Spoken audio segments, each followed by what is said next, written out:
news events in your world. Last night we went to bed concerned about an escalation between Iran and Israel. Iran on the one hand, and Israel and the United States on the other hand. We wake up this morning to a glimmer of hope, a flicker of hope that this conflict, at least this one conflict, may just be on the verge of some kind of a resolution. The US President Donald Trump posting on his Truth social media platform that Iran and Israel have agreed to what he calls a complete and total ceasefire that he says will kick in phases within the next 24 hours. Trump declaring that the ceasefire to be started sequentially by Iran, with Israel following suit within 12 hours, will mark the end of what the US president is calling the 12-day war. It's an outcome that seemed quite unlikely. No more than 15 hours ago, when Iran launched missiles towards the US's Al Udeid military base in Qatar, triggering concerns about further escalation and disruptions to the global economy, especially key world trade and air routes. So we'll have multiple takes on that story. In the next few minutes in our Worldview update, I'll be talking to Timothy Walker, who is a maritime project leader and senior researcher at the Institute for Security Studies. We'll be focusing on the Strait of Hormuz and just what it is and its importance, and why we were worried about it possibly being blockaded in the midst of the escalating tensions. Then a bit later on, we'll talk to aviation analyst Phuthego Mojapele, who will talk to us about the temporary closure of the airspaces in at least 3 countries from the last reporting that I saw that went into effect last night. It was Qatar, Kuwait, and Iraq. But that conversation will encompass the importance of Doha as a transit hub within that region and what it would have meant and what any disruption means, whenever there's that closure of the airspace. The ripple effect is global in nature. Then at the top of 7 a.m., we will talk to Unathi Sonti, the executive chairperson of the Maritime Business Chamber, also just weighing in on all of those fears about the ripple effects if this conflict were to escalate. But at the moment, it would seem, if we take the U.S. president's word on this issue, it would seem that there should be a de-escalation that will ensue in the next few hours. Then another big story that we'll report on back here at home, as you heard in N. Musa's bulletin, 6 extortion suspects have been shot and killed during a shootout with police officers on the R61 road between Mthatha and Ngobo in the Eastern Cape. One of those killed is said to have been a renowned Eastern Cape taxi boss. So police reporting that the suspects opened fire when their vehicle was stopped during an intelligence-driven operation. We'll give you full and further reporting on that story throughout the show. And then I want to also flag and highlight this story. It's an intriguing dispute that is playing out between the Public Investment Corporation, the PIC, and the former majority shareholder in the now controversial poultry farm in which the State Pensions Fund manager holds the controlling stake. It's called Daybreak Farms. It's out in Delmas in Mpumalanga. The business is in a financial quagmire, with all sorts of shenanigans reported recently, not least of which has been the reported exit of senior board members, including the chairperson, after having paid themselves bonuses, as well as reports that 1 million chickens either died or suffered prolonged distress at the farm amid what is reported to be a systemic collapse in animal welfare. Well, at about 8:45, at about 8:45, just before we wrap up the show, we'll talk to Khulufelo Maponya of Matume Maponya Investments, who says the PIC must take accountability for its role in the collapse of the business. The business is, of course, now in business rescue. So we'll talk to Khulufelo Maponya at about 8:45. Morning Brief team, to your stations, please, for the takeoff. And Musa with your hourly and half-hourly news updates. Rob Byrne is keeping track of your traffic. Zaikan is at the sports desk. Melissa Puta with the Morning Brief in brief, coming up in the next few minutes. Dauleng Lechela is and always is right on the money with your business and market updates, and Sipho Mantula with your Africa update at about 20 to 7 this morning.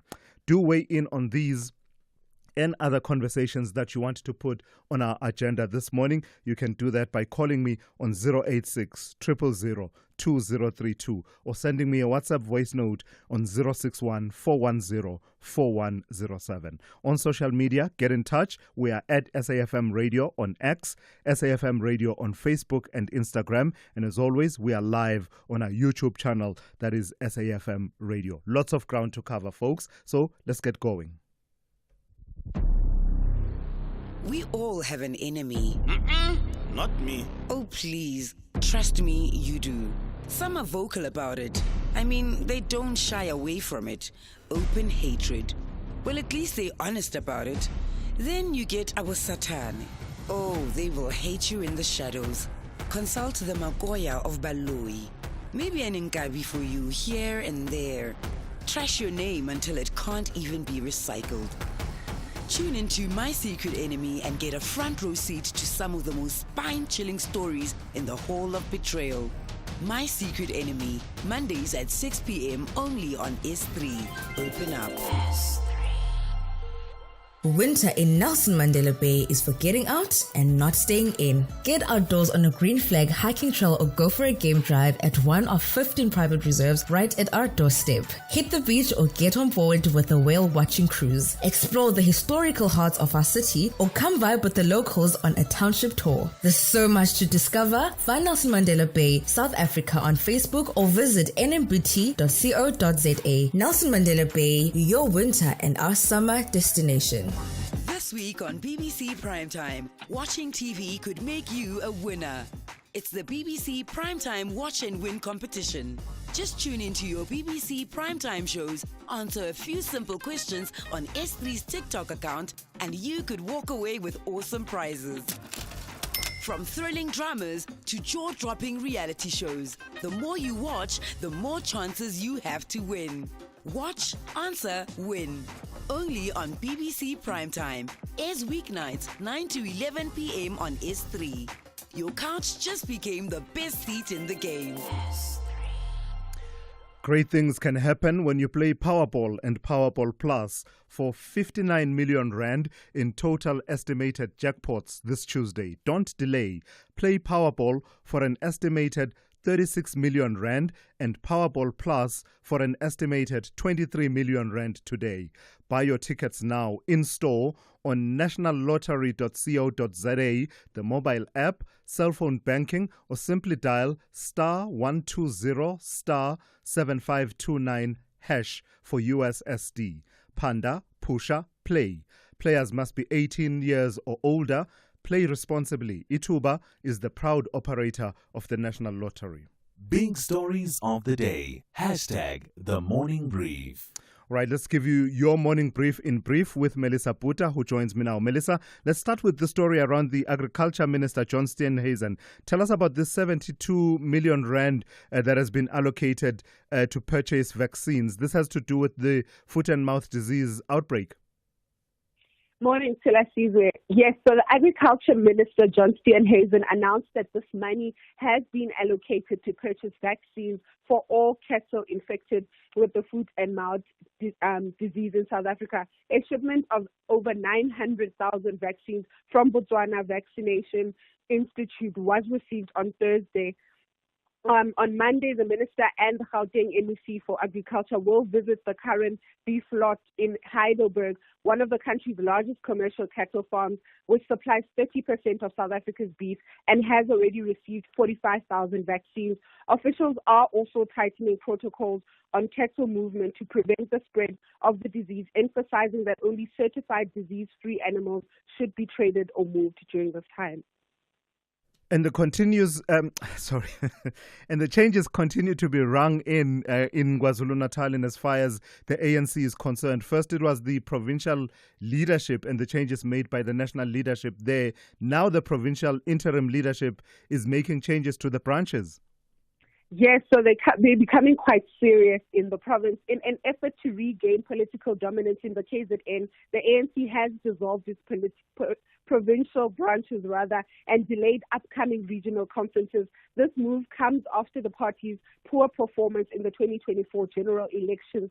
A task team was appointed 3 months ago to lead the province. Provincial coordinator Mike Mabu Yakulu emphasized that the decision was communicated internally before being made public and assured that the restructuring processes followed proper ANC procedures. New regional leaders will be announced soon as part of the party's efforts to rebuild trust and support in the province. All right, Melissa, thank you for that. That's Melissa Puta there with the morning brief in brief, just giving you a flavor of some of the stories that we won't necessarily cover within the next 3 hours. Thulasizwe Simelane on SAFM. So here's how your weather will be looking on this Tuesday. I feel it is important to just lift up this advisory because it has consequences for what will happen tomorrow. Not necessarily today, but you should know about it in advance. So there's an advisory from the South African Weather Service. It says an intense cold front is expected to affect the Western, Northern and Eastern Cape provinces from Wednesday until Friday. So let me read that again. An intense cold front expected to affect the Western, Northern and Eastern Cape provinces from Wednesday until Friday.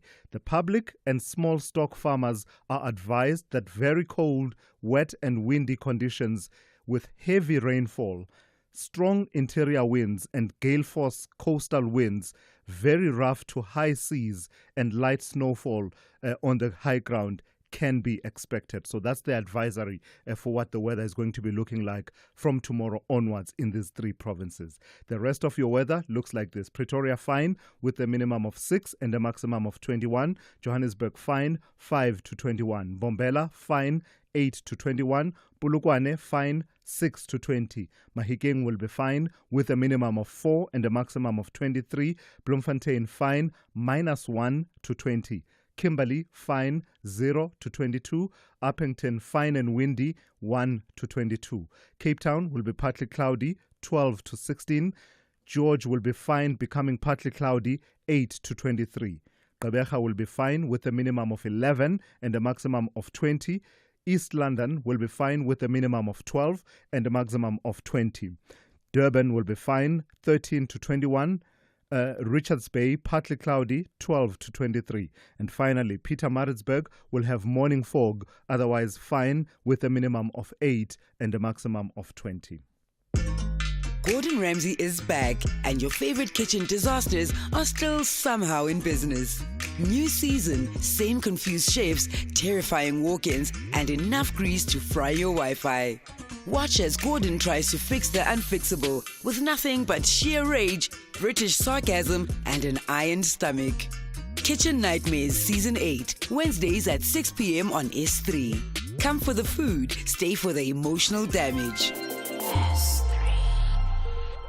Worldview Update, bringing you closer to international or global news. Yeah, so we had to reshape and reframe the angle of this particular story simply because it has shifted quite significantly over the last 8 or so hours.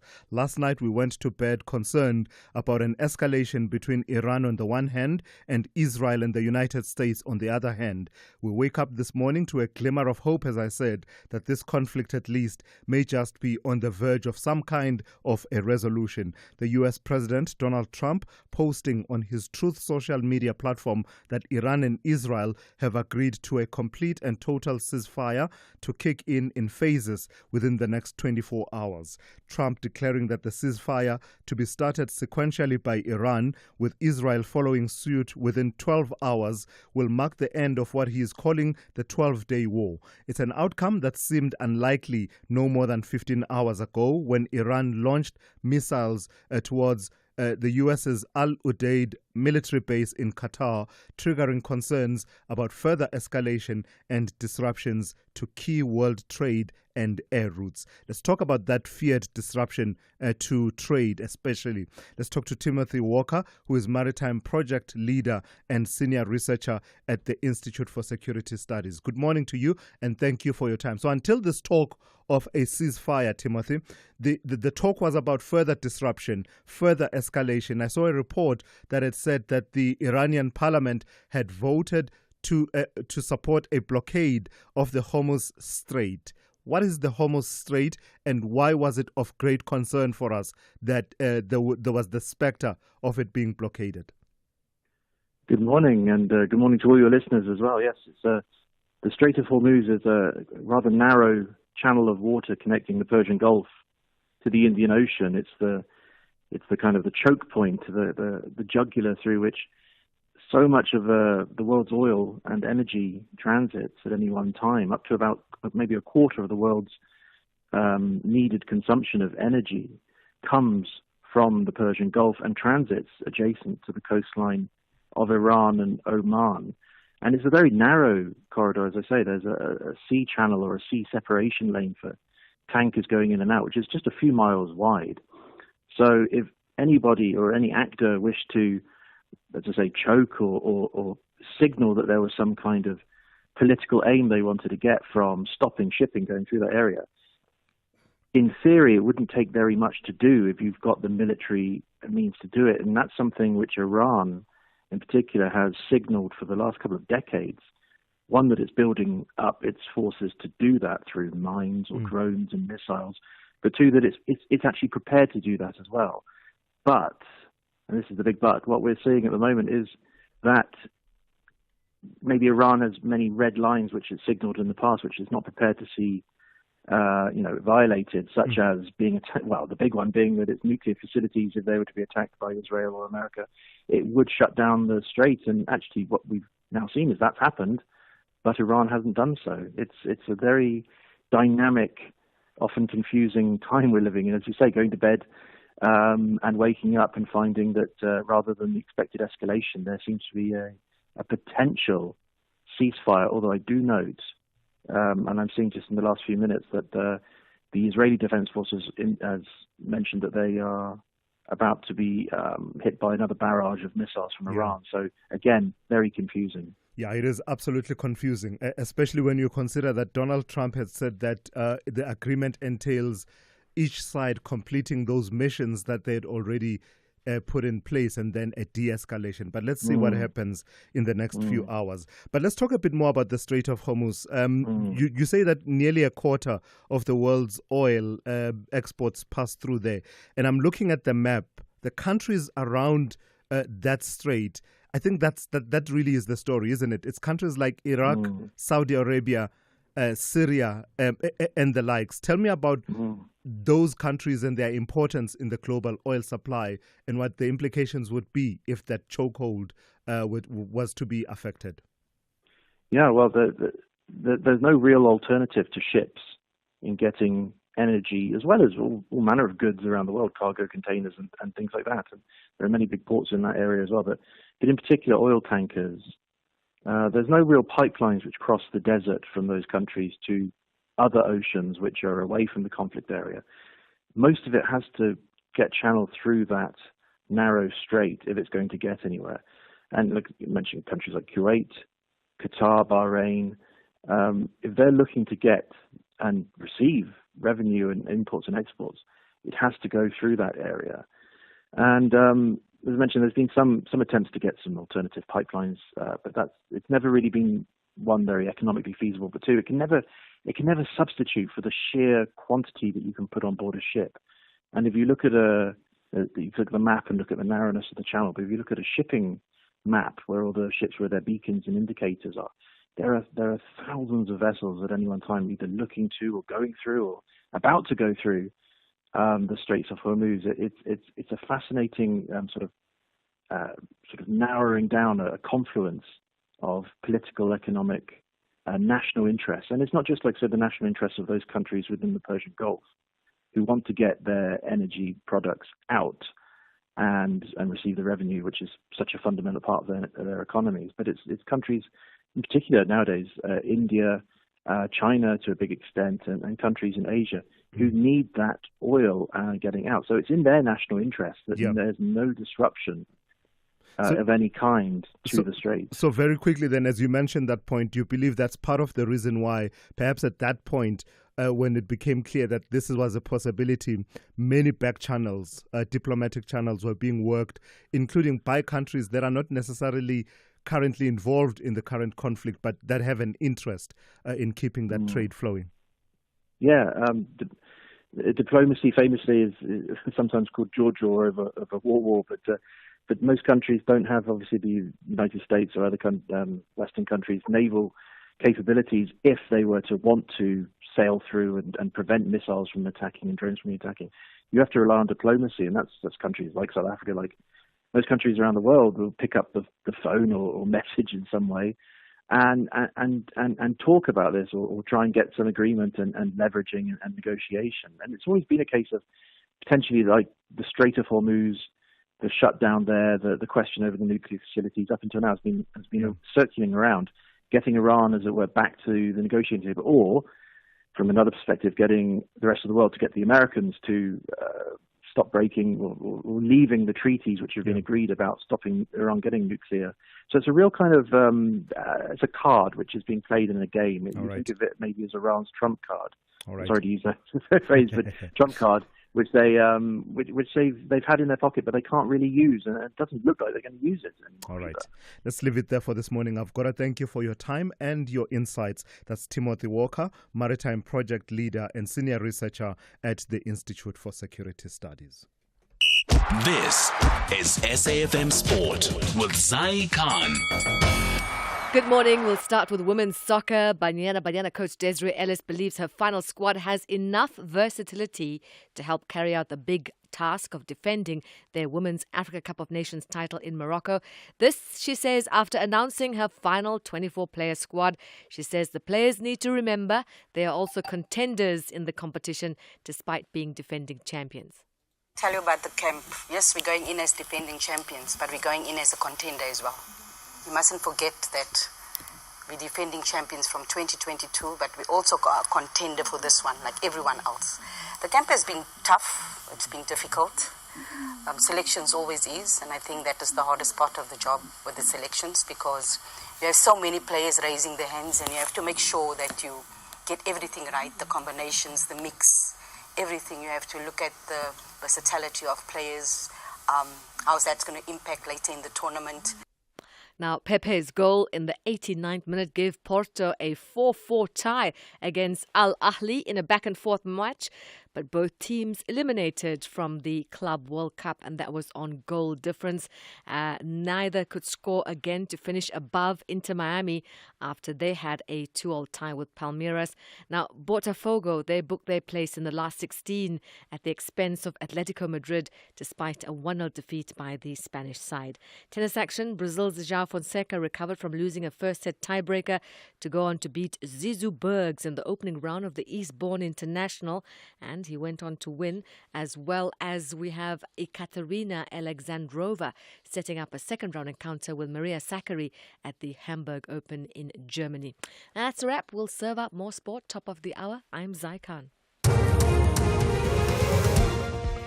Good morning, I'm Anne Musa. In the headlines, Parliament's Portfolio Committee on Higher Education and Training says it wants a legal opinion from the institution before it can establish whether the Higher Education Minister, Dr. Nobuhle Mkabinde, had misled Parliament. This is regarding remarks the Minister made last month in Parliament that the panel responsible for the appointment of the board chairpersons for SETAs were independent and beyond reproach. Eastern Cape Police say 6 armed suspects have been killed in a shootout with officers on the R61 between Umtata and Ngobo. Police say an intelligence-driven operation involved the following of extortion suspects. And the head of the UN's children's agency, UNICEF, is warned of a worsening crisis for hundreds of thousands of children who fled Sudan's war into eastern Chad. I'll have details on these and other stories at 7. SAFM, guiding you through the rush hour traffic. Good morning. Couple of issues east of Joburg. One is the N3 going north, a stationary truck in the wrong place. This time of morning it is stuck there at Van Buren Road. Traffic coming out of Germiston and Alberton heavy. Also, the R21 just starting to slow up airport bound this morning through the roadworks. If you're Pretoria bound, not too bad. But if you're airport bound between Bapsfontein and Benoni through the work section, that is getting a bit slow. The N1 from Brakfontein down to New Road, already quite busy on that run through Midrand. Durban up to Pietermaritzburg, bit of a slowdown around the Cliffdale area. We'll watch that one. The M7 into Pinetown's obviously busy with motorists diverting away from the ongoing closure of Stapleton Road. And Cape Town reports of protesting between Crossroads and Khayelitsha this morning, Govan and Becky and Sheffield Road Junction. You might want to avoid that. And Baden-Powell Drive, a reminder of the short timing traffic light issue at Strandfontein Road. Baden-Powell coming across from Mitchell's Plain on your way to Muizenberg is already queuing quite heavily. And the N2 inbound looking busy this morning with traffic sitting from Robert Sobukwe just after the airport all the way through to Mowbray Main Road just ahead of Hospital Bend. Rob Byrne, SAFM Traffic. The business update on SAFM. Let's say good morning to Ndauling Lechela for the first update of the morning. Ndauling, let's start with that news. The U.S. President Donald Trump saying that a ceasefire agreement has been reached between Israel and Iran. Of course, there's a bit of quibbling about whether or not it's a full-on ceasefire or just an agreement that, will de-escalate and cease hostilities. We'll see how it unfolds. But all of this has economic implications. Tell me about those. Morning, Tula. So the U.S. President Donald Trump announcing a ceasefire agreement between Israel and Iran, terming it the end of the 12-day war. According to Trump, both countries have shown stamina, courage, and intelligence in reaching this agreement. In an additional Truth Social post, Trump thanked Iran for providing notice of a missile strike at a U.S. airbase in Qatar, which allowed for no casualties or injuries. Now, this had a positive impact on markets and sent oil prices lower from highs of about $75 per barrel yesterday to $66 this morning. Analysts say markets are viewing the recent developments as a de-escalation of the conflict, with Old Mutual chief investment strategist Isaac Odendaal saying Iran had to respond to the U.S. attacks, but did so in a way as to not cause any real damage, which traders welcomed. Now, in terms of a ceasefire, uncertainty, as you said, remains, as neither Israel nor Iran has publicly confirmed accepting the ceasefire timeline. The latest update coming from Iran saying no deal has been reached, but it seems to be open, as Tehran said it will stop its attacks if Israel stops its airstrikes. So much confusion, Tilas, and it's making it difficult to report on. But and the last thing that markets need is that uncertainty and lack of clarity. But I see that they cling on to any sliver of hope and suddenly the picture changes because there's that hope. Speaking of that, then tell me about the impact on global airlines and what needed to happen yesterday after Iran launched that attack on that U.S. military base in Qatar. That's right, Silas. And despite the optimism sparked by Trump overnight, we have been seeing different sectors taking measures to safeguard operations. The airline industry, one of those sectors raising concerns following the U.S. attack on key Iranian nuclear sites and Iran's retaliation in Qatar. Many airlines have cancelled or diverted flights to and from many cities in the region like Tel Aviv, Dubai, and Doha. Now, this includes American Airlines, Lufthansa, Singapore Airlines, Air France KLM, Finnair Air, Astana, and British Airways. The closure of Middle Eastern airspace has forced airlines to take longer routes, increasing fuel costs and crew expenses. Additionally, the potential hike in jet fuel costs due to rising oil prices is expected to further burden carriers. Now, the conflict has also raised concerns about the safety of commercial air traffic, with the potential for accidental or deliberate shoot downs. Now, Safe Airspace, in the meantime, has warned that U.S. attacks on Iran's nuclear sites could heighten the threat to American operators in the region. Now, fears, however, could subside following the optimism of a ceasefire in the region. So, yes, it's really a wait-and-see game at this point. Who would have thought that we would be the generation that carries the weight of global concerns on our shoulders. We wake up and worry about the airspace in some far off piece of land simply because of the times that we are living in. And I must mention, Dowling, that we'll be speaking to Phuthego Mojapele in the next few minutes, who is an aviation analyst, to just unpack that impact further. Lastly, give us a sense of how the markets are looking, having said everything we've said. So I've already hinted to the fact that markets are reacting quite positively to the ceasefire post by President Donald Trump. We saw U.S. stocks kicking the week off in the green, the S&P 500 leading the gains up 0.96%. Local markets also resilient despite the global uncertainty. The all share closing 0.4% higher, boosted by gains in the resources counter up 2.3%. The rand, in the meantime, really starting the day strong, reversing losses amid ceasefire optimism. It's at 17.80 to the dollar this morning. Over in Asia, it's green screens as traders react positively to reports that Israel and Iran have agreed to a complete and total ceasefire to be phased in 24 hours. As I always say, when you hear from Dowling, you must know that your day has well and truly started because your money is on the move. Dowling will be back with another update for you just after 7:30. Africa Update on SAFM. For that, let's turn to Advocate Sipho Mantula. Raz, let's start with Mali and Russia and this deal on nuclear energy. Tell me, let's try and get Sipho Mantula on the line. Among the stories that he'll be covering, of course, is a deal on nuclear energy that he says has been reached between Mali and Russia. And also, of course, Sipho will also take us to Luanda and talk about the US-Africa summit. But let's start with that deal between Mali and Russia. Good morning to you, Raz. Tell me about this deal between Mali and Russia. Refreshing morning, Thulas and Jumbo Africa to the listeners. Thulas is the interim president of Mali, Assimi Goïta. He's on a 5-day official state visit to Moscow that started on Sunday. Now, yesterday they have signed what they called the Intergovernmental Russia-Mali Commission for Trade, Economic, Scientific and Technical Cooperation. This visit is very important to us, as you know, that the issues of nuclear energy also was part of that debate between President Putin and the interim president of Mali.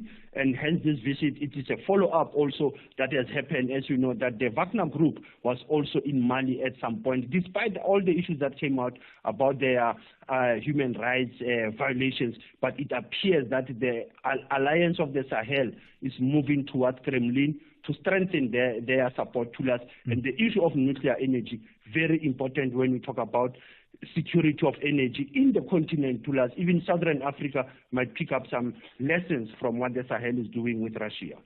And the US-Africa Business Summit has started in Luanda, and it seems the mantra there is a shift away from aid to private sector investment. Tell me about it.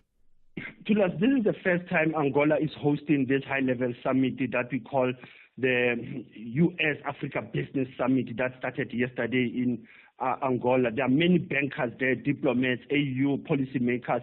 But the issue is to look at galvanizing the private sector in the Africa's development plans, Thulas, because if you recall, this is how the corridor of Lubito that America has been having appetite towards it. China has an appetite towards it, Thulas, but the U.S. is moving towards that. But the president of Angola, Lorenzo, as he was opening it yesterday, Thulas, he emphasized on the African continental free trade as a strategic priority for unlocking investment and innovation. And in this instance, is this partnership with the private sector, Thulas. We don't know many U.S. summits, Russia-Africa summit, China-Africa summit, Thulas, will they also address the key challenges that faces the African continent? And Eswatini's monarch, King Mswati III, tell me about his state visit to Ghana. What's that about? Thulas, that visit starts today actually and it will end on Saturday. The king is visiting President John Dramani Mahama to sign what they will call Memorandum of Understanding. And it is expected that the king will also visit the Africa Continental Free Trade Secretariat that is based in Ghana. He will travel to Kumasi, but they will also focus on basic issues to share their historical and cultural links between the Asante Kingdom and the Southern Africa Kingdom. So you might say it's a cultural diplomatic engagement, but it is also looking at issues of technology and science, university. They will also be looking at issues of bilaterals between the two countries. Hence, I said this is almost a 4-day visit by King Mswati III to the land of Kwame Nkrumah in Accra, Ghana, Kumasi. All right. Lastly, Sipho, in your historical archives, June 1976 was quite a volatile but a pivotal moment in our history. Tell me what happened on the 24th of June 1976. Tulas, we will always look at Soweto, but there was a Western Cape part and chapter of the June 16. Today, 49 years ago, there was a burning of a primary school in Nyanga outside Cape Town. And the broader context was to emphasize solidarity with the June 16. Hlengisa Primary was a target school, but as you know, Tulas, the burning of schools and other issues was also the young people raising the poverty-stricken of Nyanga. If you recall that Nyanga, it is just outside Cape Town. When you are flying into Cape Town, you see Nyanga on your flight, Tulas. This is the township that was a migrant labor system, but there was a protest 49 years ago to be in solidarity with the youth of June 16 in Soweto. Asante sana Tulas, as I still leading the conversation, SAFM observing the Soweto uprising month. Sipho Mantula with your Africa update there. Are you looking for the best savings on spectacles? At Specsavers, enjoy 1,500 Rand off when you get tested at South Africa's trusted and most established optical group. Get 1,500 Rand off all frames in store, or use your 1,500 Rand off on our leading lens enhancements, such as drive light lenses that reduce artificial glare whilst driving. Book online or call your nearest store today. Affordable eye care, Specsavers. T's and C's apply. From city streets to dirt trails, introducing the new Isuzu MU-X. Sleek enough for the city, tough enough for the mountains. With advanced all-terrain drive, 360-degree camera, and upgraded suspension to take on any journey. The new Isuzu MU-X, now including the new Onyx XT. It's an SUV with 4x4 capabilities, ready for anything. Experience the new Isuzu MU-X at your nearest dealership today. What if you open up more? Open up to learning and experiencing more of Mzansi and abroad? What if you open up culture and explore the extraordinary from music to drama and the latest fashion? What if you open up your wild side, discover a world of skyscraping cities and brown sugar beaches? What if you open up your kitchen and immerse yourself in cuisines from all corners of the world? What if you open up your voice with all eyes on you without being seen? What if you open up your morning to lekker conversations and world-class entertainment? What if you open up more? You are listening to The Morning Brief with Thulasizwe Simelane. All right, let's return to that story around the reported ceasefire now at this point, but also with particularly Iran saying that no deal has been reached yet, but they are willing to de-escalate depending on what Israel does in as far as that conflict goes. Well, airlines scrambled to cancel flights and reroute planes on Monday after several Middle Eastern nations closed their country's airspace temporarily as Iran attacked the Al Udeid U.S. military base in Doha in Qatar, which was the latest upheaval to air travel in a normally busy region. After briefly closing their airspace, Bahrain and Kuwait both reopened them, according to state news media in that country. Dubai airports said operations had resumed after a brief suspension. So let's speak to aviation analyst Phuthego Mojapele, who will put it all in context for us. Phuthego, good morning and thank you for your time. Just give us the sense of disruption that these attacks targeted at U.S. assets in Qatar triggered within the aviation space. Good morning to us and to your listeners. It has been really a very devastating and mostly frustrating period of the airlines operating in around Middle East, and this is not just the airlines that are operating there, the airlines that are also going into or passing around the Middle East airspace. So it has been a massive disruption, and it's something that is going to continue because advisory has been sent from different airlines operating in those areas that they should try by all means to avoid the trips that are heading towards that direction. And Qatar Airways specifically have sent a notification to all of us yesterday morning, sensitizing everybody that situation might escalate, and they are now going to start suspending or putting on hold all the departures that are heading towards the airspace of the Qatar. And it has seriously affected the business, particularly around the cargo movement, as well as the passenger movement that are connecting within the Middle East areas. As you know, Tulas, that Middle East, particularly around Qatar and Dubai, is the mega hub of the intercontinental interchange for all the traffic that are moving between America to the Asia. So that has really affected almost the entire world. Yeah, say a bit more about that hub role of that region, particularly Hamad International Airport. And if I'm not mistaken, it's the one with a big statue that looks like a teddy bear or something right in the center of the airport. But it's a massive hub. Tell me about its importance to global travel, as well as Qatar Airways itself, which now, as far as I understand, they've now resumed their flights. Yeah, that hub is responsible for almost in a daily hundreds, thousands and thousands of connection of people that are passing through that hub. That just not only the passenger volume, we're also talking about the amount of cargo. The entire world that are trading, they utilizes that network of the airlines, particularly Qatar Airways, that operate in the Middle East and connecting the entire world. So the business has really, within the aviation industry, has really been affected, and there isn't enough space to even accommodate people within the hotel spaces that are available in the country if the people that are stranded in the airports would be able to accommodate it.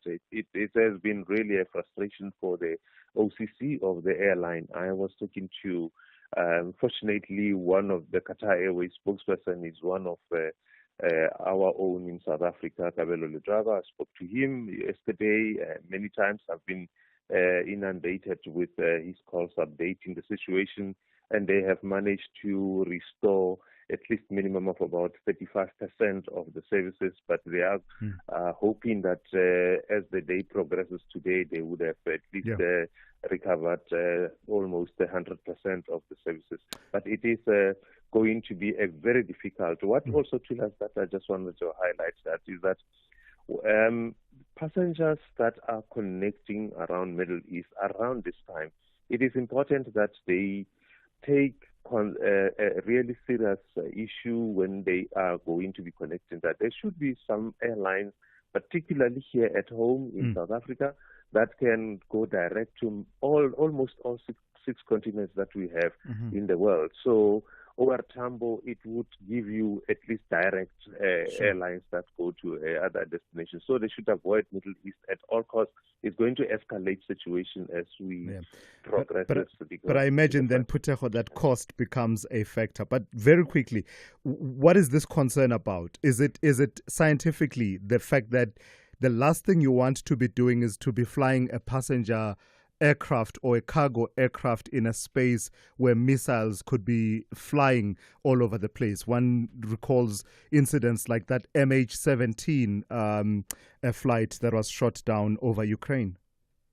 Correct, yes. So what is now currently happening is that there is an embargo that has been issued by US, which is the European Union, that controls the airspace around the Middle East.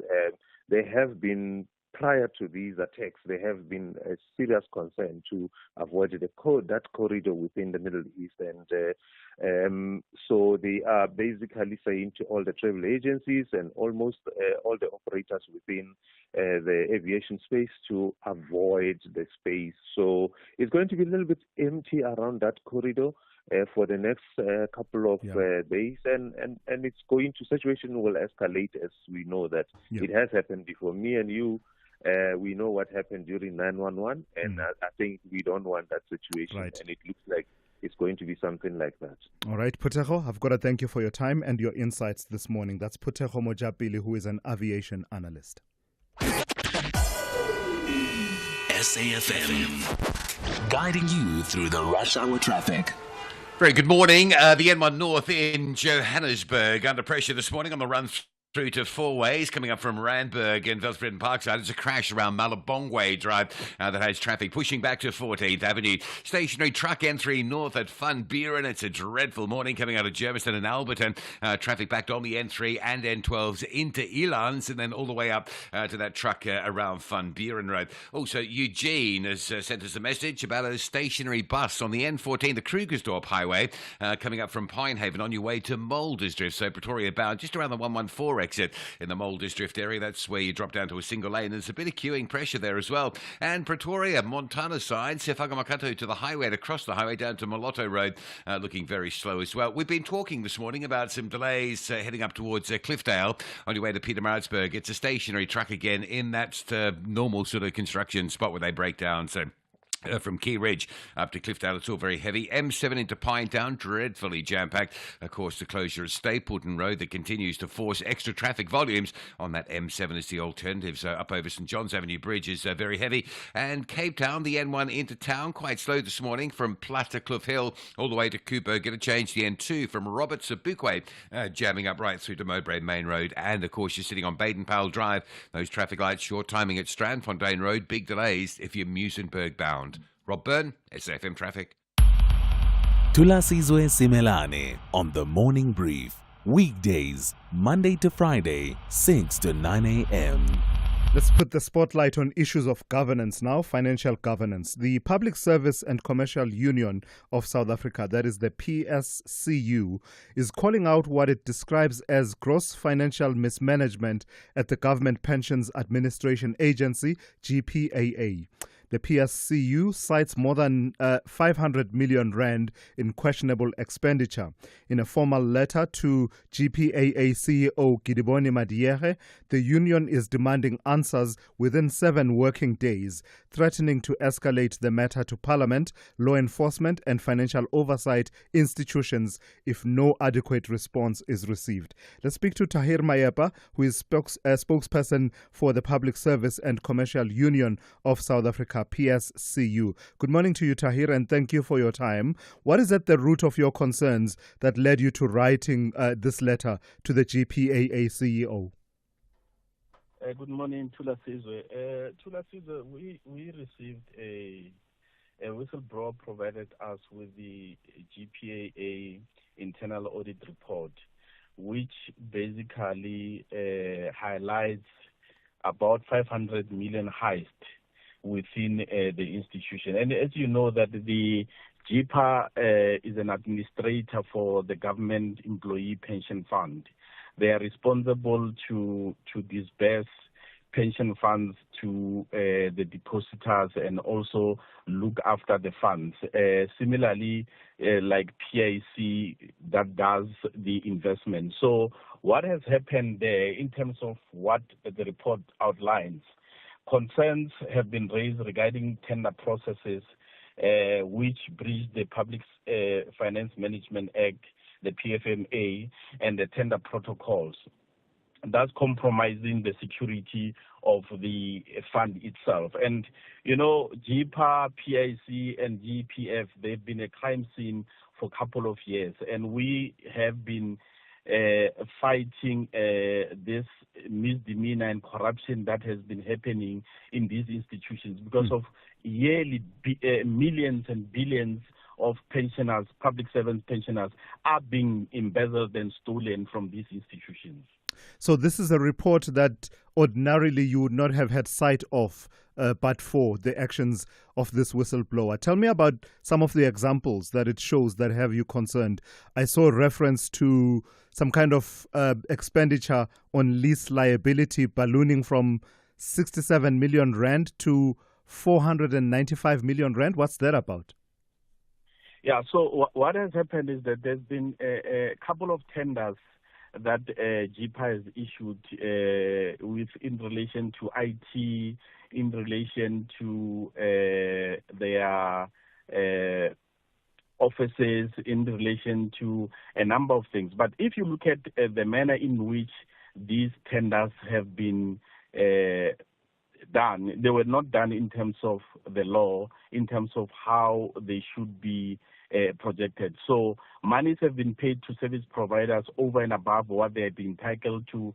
Some monies were paid to providers before the contracts have been signed. And we're talking millions of rands that are just being thrown around. But it is a clear indication that there is a relationship between JIPA staff, some JIPA staff, and these service providers. And we believe that there's an element of criminality. This is a theft.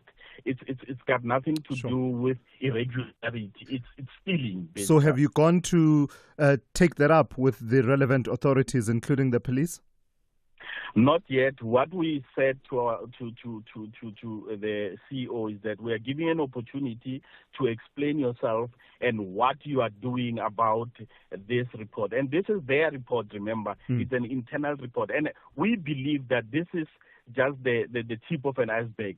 The rod is deeper than this. So we gave a 7 days, failing which we are going to make a dossier to the Hawks, and we are going to also approach portfolio committee in Parliament for further investigation. But this is something that we are not going to let go. We are going to make sure that whoever that is responsible, all who are responsible, they need to be brought to book. Do you believe it's time to go beyond the internal audit and get an outside eye, an independent eye, to look at the books of the GPAA? We definitely want a forensic investigation, independent forensic investigation in terms of what has happened. And one of the things the whistleblowers are telling us is not only these tenders, but also ordinary pensions are being stolen through JIPA, where there is syndicates that have been paid purporting to be the public servants who have retired. So there's a lot of money that is being stolen from that institution. Tahir, what you're describing sounds like a pretty urgent and burning platform. Why wait even the 7 days? Why not call for that kind of widespread investigation and intervention now? Look, what the reason for that is that we believe that if this CEO is honest and she's not involved, it's her responsibility to do that. The moment I'm a CEO of an institution and I get this kind of a report, it's my responsibility to make sure that I approach the law enforcement institution. So we are saying we are giving an opportunity to do your job, failing which we are going to hold you accountable for all this mess. Gotcha. Thank you for your time this morning. That's Tahir Mayepa, spokesperson for the Public Service and Commercial Union of South Africa, the PSCU. Let's go straight to N. Musa, who is standing by with your latest news. Outsurance will go out of their way to try and save you money on your car insurance. If they can't, ask for 500 Rand. SMS out to 30754. Now that's good news.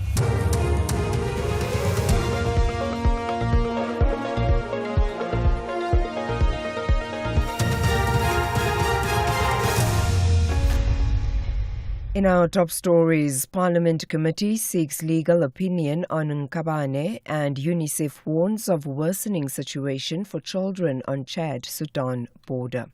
Good morning. Parliament's Portfolio Committee on Higher Education and Training says it wants a legal opinion from the institution before it can establish whether the Higher Education Minister, Dr. Nobuhle Nkabane, had misled Parliament. This over remarks the minister made last month in Parliament that the panel responsible for the appointment of the board chairpersons for SETAs were independent and beyond reproach. Chairperson of the committee, Tebogo Letsie, says they first need to probe the matter before making any conclusion.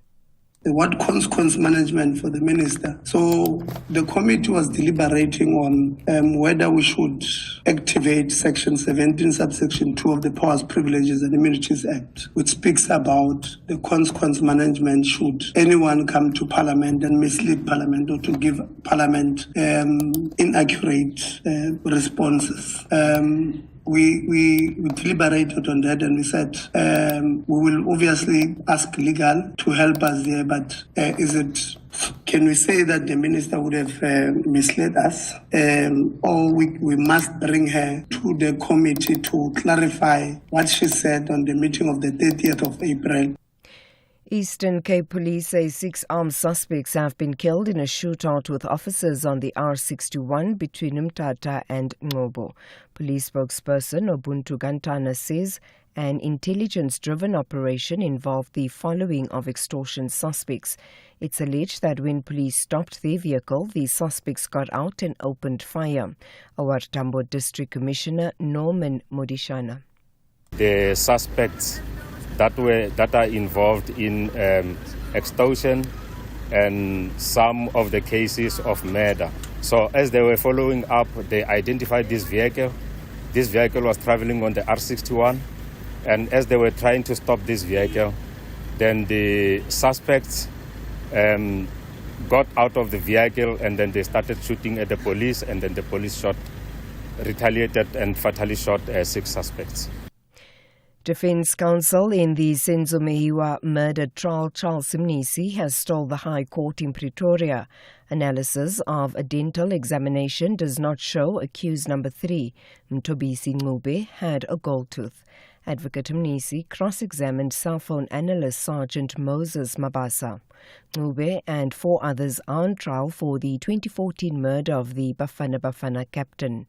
Photos presented by Mabasa and retrieved from Ncube's phone memory card shows Ncube with dreadlocks and a gold tooth similar to the descriptions from eyewitness statements. Padumnisi says a doctor's conclusion states there is no evidence of a gold inlay. The right upper canine is questionable for a brushing or marginal preparation. That means they could see something on the right upper canine. Something happened to it. We don't know what. However, no gold inlay is currently visible in the mouth. The doctor says cannot see evidence of the fact that there's a golden inlay in Mr. Ncube's mouth. On my observation, I saw God. The South African Local Government Association has welcomed the release of the Provincial Municipal Economic Review and Outlook. Finance and Economic Development MEC Lebogang Mahile, together with a consultancy firm, officially launched the report. It's a tool that provides detailed analysis on the state of the economy at municipal level. SALGA's provincial chairperson, Thulasizwe Simelane. Gone are the days where municipalities, they plan outside reference. So this mirror provides us a clear reference of what are the pressure points across all our metros and the district, through which out of our planning processes, be it the IDP and the allocation of the actual resource through budget, we can then use mirror as a reference. And finally, the head of the UN's Children's Agency, UNICEF, has warned of a worsening crisis for hundreds of thousands of children who fled Sudan's war into eastern Chad. With over 700,000 children escaping into neighboring countries, they account for over 60% of all refugee arrivals. The BBC's Camilla Mills has the details. On a visit to the region, Catherine Russell described harrowing accounts from those who have fled killings, mass rapes, and homes being burned. She said the most vulnerable children were bearing the brunt of both the war in Sudan and a lack of essential services for those who have escaped. Many of them are malnourished, out of school, and at serious risk of exploitation and disease. Ms. Russell said Chad is already stretched beyond capacity. It has the 4th highest child mortality rate in the world, and humanitarian funding is falling critically short. Recapping the top story, Parliament's Portfolio Committee on Higher Education and Training says it wants a legal opinion from the institution before it can establish whether the Higher Education Minister, Dr. Nobuhle Nkabane, had misled Parliament. This over remarks the Minister made last month in Parliament that the panel responsible for the appointment of the board chairpersons for SETAs were independent and beyond reproach. For SAFM News, I am Anne Musa. Those were the top stories for this hour. Don't miss out on a possible car insurance saving. SMS out to 30754 for a quote. Outsurance, where you always get something out. Looking for some feel-good news? Jermaine, a 43-year-old man, feels like a winner because he switched to Outsurance and now saves a mind-blowing 360 Rand a month on the insurance for his 2021 Mazda 3 1.5 Dynamic. Get a quote today and see how much Outsurance could save you on your car insurance. Call 08600 60,000 or visit outsurance.co.za. You always get something out. Licensed insurer and FSP. T's, C's and information online. It's a very good morning to you. In your SFM sports headlines, the Banyana coach Desiree Ellis, well, she's named her 24-player squad, and that's to defend the South Africa crown at the upcoming Women's Africa Cup of Nations, all happening in Morocco. Now, all eyes will be turning to Mamelodi Sundowns. They've got a very big match. That's tomorrow. It's Fluminense. SAFM. Guiding you through the rush hour traffic. Good morning. We started Joburg with a crash on the M1 North, just around Malabongwe Drive. Traffic coming out of Veldfreden Park up from Soweto, very slow this morning. Your queue from 14th Avenue up through that Malabongwe exit on your way to Four Ways. Today, stationary truck in the wrong spot. The N3 North at Van Buren, dreadful. N3 and 12 routes queuing just to get into Elands and then all the way through into that Bedford View area. Also a collision scene on the N3 North before Linkshill. It's been cleared, but it's left a backlog of traffic. N12R24 routes coming in from Ekurhuleni. They're very slow to get in through Galulis into that N3 North traffic. N1 between Brockfontein and New Road is quite slow, and Sefako Makatu out of Montana pretty heavy towards the highway, and delays across the highway down to the Malotto Road junction. Durban usual queues heading north on the M7 or on the N2 from the M7 up to Westwood Mall. The M7 is dreadful from Hans Detman all the way up into Central Pinetown. Motorists diverting from Stapleton Road, and Cape Town fairly busy conditions, including a crash on 35th Avenue at Francie Fun Sale, so some additional delays there. M3 is heavy coming through from Constantia up to Newlands, and Baden-Powell queuing towards Muizenberg with backlogs into that Strandfontein Road junction. With your traffic update, I'm Rob Byrne. Thulasizwe Simelane on SAFM. We spend a lot of time looking for deals, but we don't invest the same time in our health. Your health buys you more time with the people you love. So who are you staying healthy for, and how can you improve your health? Choose Dis-Chem Life, the life cover that rewards you for living healthier with lower premiums and more cover. Visit dischemlife.co.za now. Dis-Chem Life. Choose a better partner for life. Dis-Chem Life is an authorized FSP 50594, underwritten by Guard Risk Life, a licensed life insurer, FSP 76. T's and C's apply. If you think you cannot afford a lawyer, think again. Clientele Legal has made professional legal services affordable for you. Whether it's a civil, criminal, or labor-related matter, we have a nationwide panel of attorneys standing by to assist you. SMS SAFM to 32195. That's SAFM to 32195, and we'll call you back. Clientele General is a licensed non-life insurer and an authorized FSP. Standard rates and terms and conditions apply. Keeping your family healthy this winter can feel like a daunting task. Try the Lung Shield range. It includes capsules to support healthy lungs and immunity, a syrup for kids that supports the immune system and promotes lung health, and an effervescent with 13 essential ingredients to optimize immune function. Put your family's health first this winter with the Lung Shield range.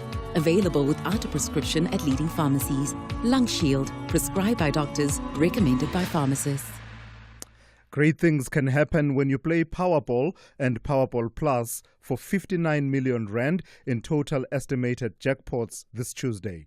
Don't delay. Play Powerball for an estimated 36 million rand and Powerball Plus for an estimated 23 million rand today. Buy your tickets now in store on nationallottery.co.za, the mobile app, cell phone banking, or simply dial *120 *7529 hash for USSD. Panda, Pusha, Play. Players must be 18 years or older. Play responsibly. Ituba is the proud operator of the National Lottery.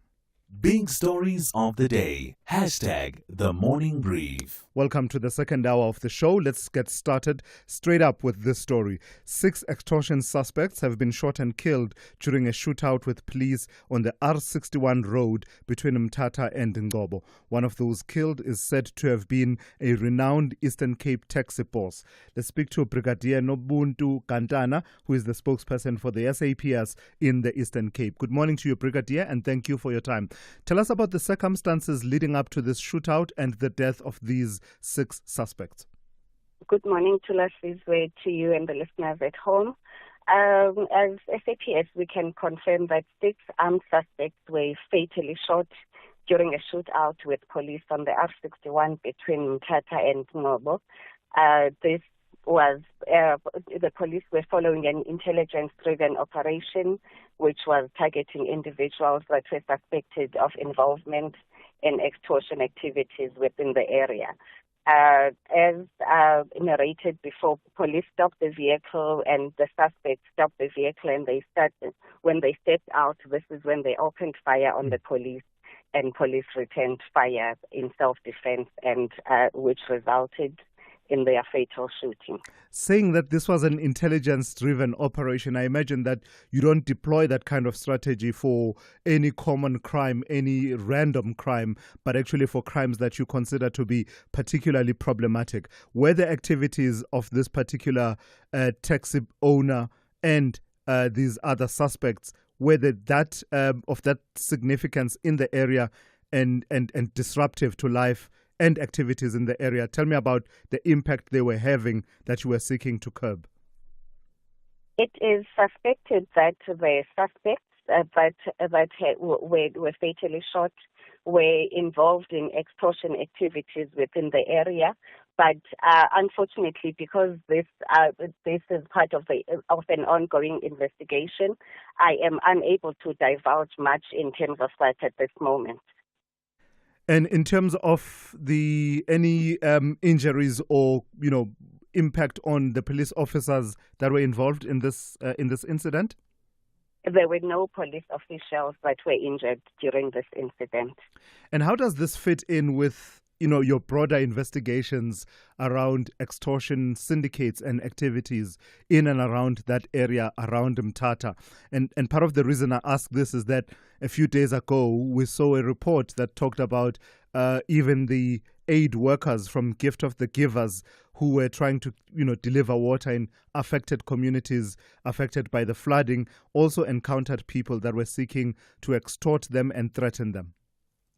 As police, we continue with increased police presence and the specialized operations like your Operation Shanela, and we also have the specialized units like your National Intelligence Unit, which was the ones that was involved in the operation last night. So we carry out these operations because we are trying to ensure the safety of the community, to enhance community policing and public cooperation. And I take it that as per procedure, this has now been reported to the IPID. Just from your side, are you confident that your officers' actions in this regard will stand up to scrutiny even under those circumstances? The IPID will, the investigation by the IPID will actually determine that.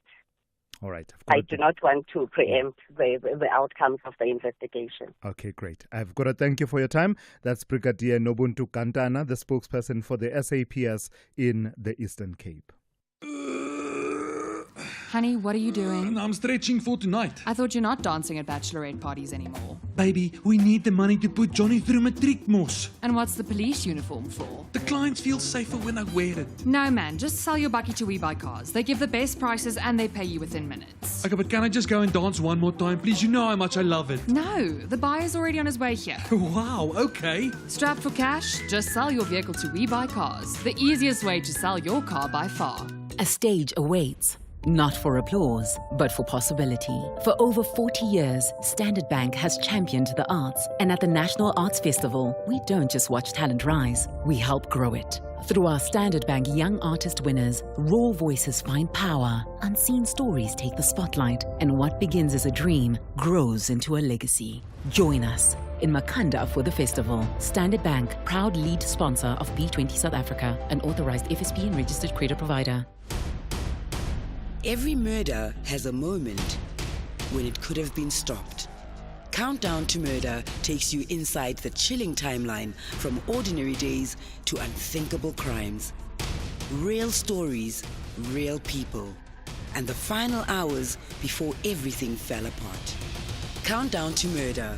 Every second tells a story. Thursdays at 9 p.m. only on S3. Open up. The only talk radio morning breakfast show that makes sense. The Morning Brief with Thulasizwe Simelane. It's coming up to 18 minutes after 7. The death toll from the devastating floods in Mthatha in the Eastern Cape has climbed to 100 as more bodies continue to be recovered. As the nation mourns, search and rescue operations continue, raising the spectre of more bodies being recovered still, and therefore the death toll likely to rise even further. All this as the astounding scale of devastation and disruption of lives of thousands of families come into sharper focus with each passing day since disaster struck 2 weeks ago. Let's speak to Ahmed Bam, who is from the Gift of the Givers, where he is head of search and rescue. Good morning to you, and thank you for your time. It appears to me that the last 24 to 48 hours, you've had more recoveries of bodies, sadly, in the work that you've been doing. Tell me about that work and where things stand at the moment. Morning. Thank you for having me. Yes, in the last 24, 48 hours, the search and rescue teams have really recovered. Yesterday we recovered 5 bodies now, and then the previous day 2 bodies. And as the days go along, we're just trying to recover as much as possible just to bring closure to the families. What we're doing over this week is we really have intensified our search efforts as well, just brought in the additional teams that have been there as well, but just brought in much more teams. From the NGO, we've dispatched our 4th search and rescue team to assist in terms of the recovery rather than rescue efforts. With all the rescuers that are there from the Department of Health, the Eastern Cape Department of Health, SANDF, and South African Police Services. And, our teams all comprise of all other provinces also assisting. So over the next few days, we're going to be covering areas that haven't yet been searched, combing areas that have been searched, because a lot of the people now salvaging as well a lot of what they can in the areas as the water has resided. So during that salvaging, you also then discover bodies that were hidden under the rubble as well, or the different branches, or what you find, the debris rather. Dispatching a 4th search and recovery team suggests that you believe the scope and scale of the operation on the ground requires that. What is that belief based on in terms of the number of people who remain unaccounted for?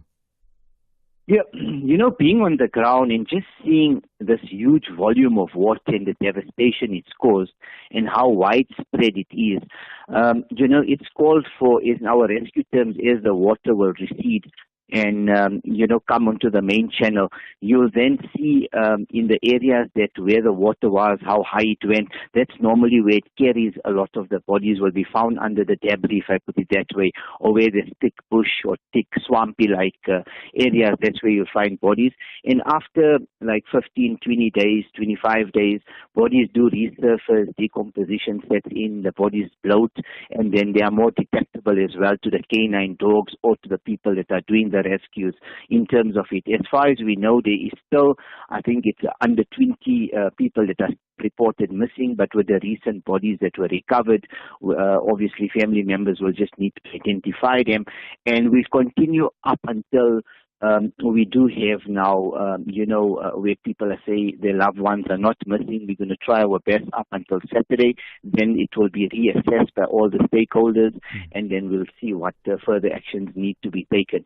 But yeah, we're going to try and cover as much area as possible and bring closure to those families still searching for their loved ones. All right, Ahmed, I've got to thank you for your time. Important work that you are carrying out there in Mthatha and other areas affected by the flooding that happened over 2 weeks ago. That's Ahmed Bam of Gift of the Givers, where he's head of search and rescue. Let's bring into the conversation the MEC for Cooperative Governance and Traditional Affairs in the Eastern Cape, Zolile Williams. Good morning to you, MEC, and thank you for your time. Just from the government perspective, the scope and scale of the work that still has to be done. We are now at a point where, 100 bodies have been recovered, sadly, and the scale of the devastation is becoming even more apparent with each passing day. Where do things stand from the government perspective?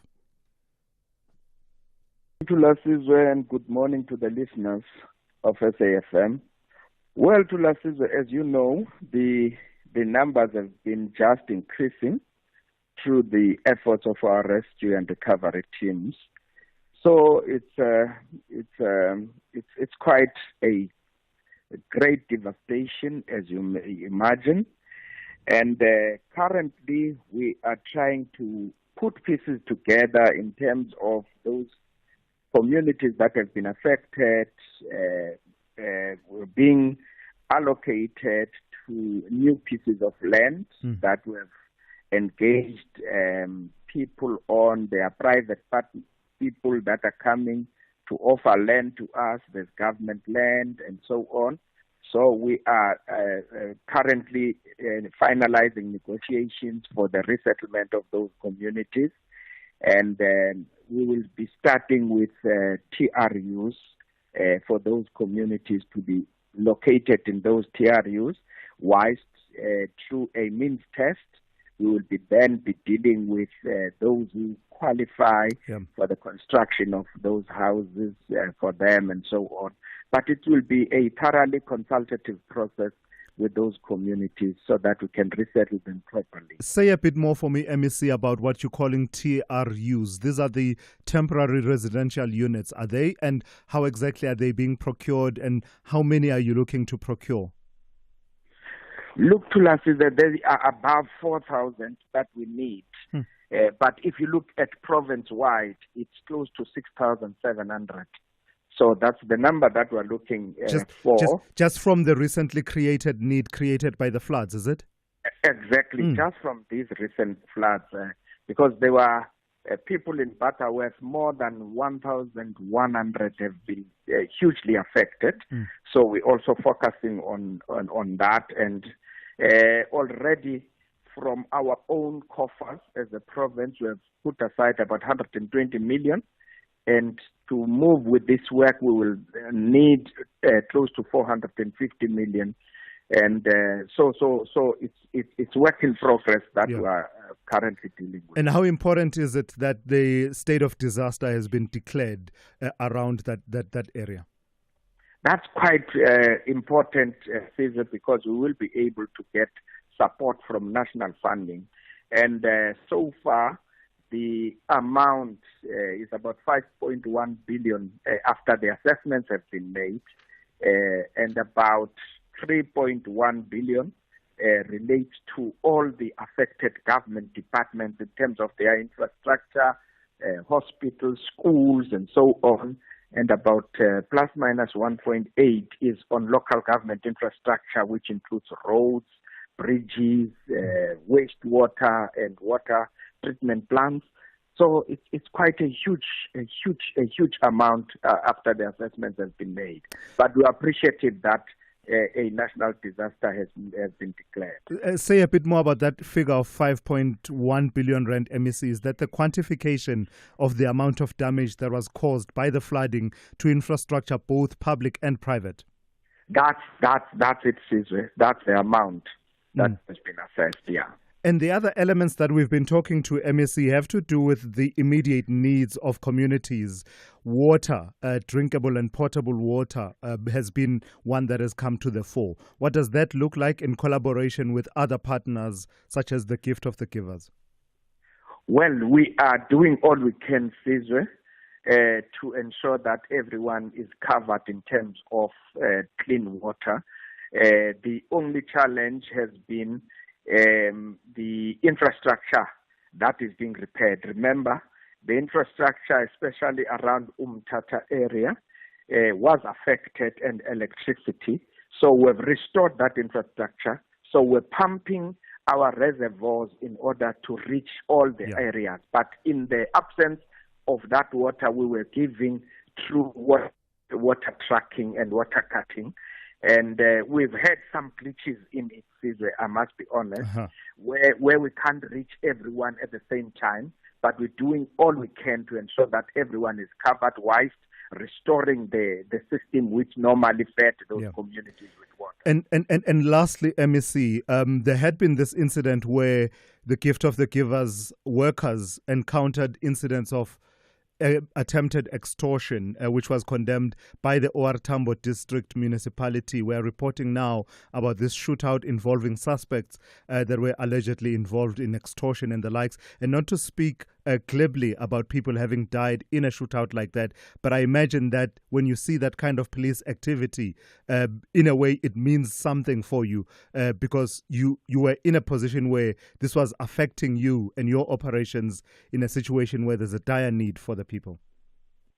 Yes, I think those were rogues that were taking chances, because they did engage in that incident with the Gift of the Givers.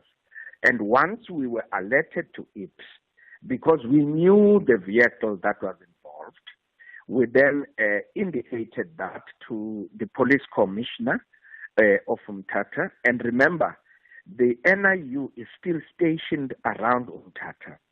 So the police were on the heels of these people to try and stop it. But ever since they did it that day, they never did it again. We never had a situation where there were reports of them trying to extort. So I'm saying it may as well be that the shootout of yesterday was as a result of the police work, dealing with those. MEC, I've got to thank you for your time this morning. That's Zolile Williams, the MEC for Cooperative Governance and Traditional Affairs in the Eastern Cape.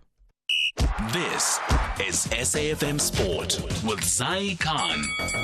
Good morning. Let's kick off with the Banyana head coach Desiree Ellis naming her final 26-player squad, tasked with defending their Women's Africa Cup of Nations title in Morocco next month. She's left no stone unturned, widening her pool of selection, and there'll be some youthful injection that sees the likes of 17-year-old JVW FC pair Casey Gordon and Banolo Makoma as the youngest members of the team. Let's go to soccer action at the Club World Cup, where Porto and Al Ahly eliminated. That's right. And this is after their 4-4 draw. Both teams pushed for a late goal before the final whistle, but neither could score again to finish above Inter Miami after their 2-2 tie, and that was with Palmeiras.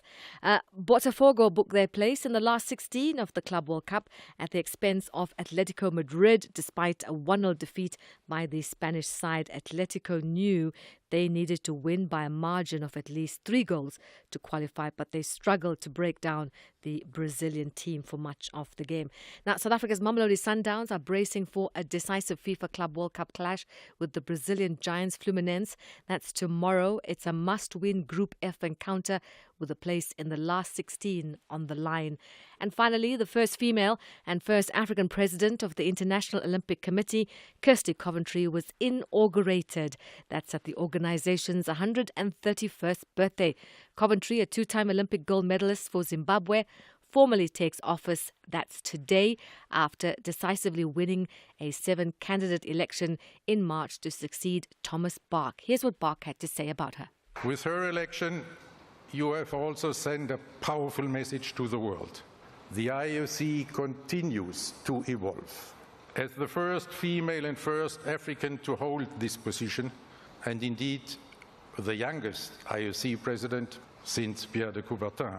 She reflects the truly global nature and the youthful, forward-looking spirit of our Olympic community. And that's how we wrap it up. We'll have more. Top of the hour, I'm Zai Khan.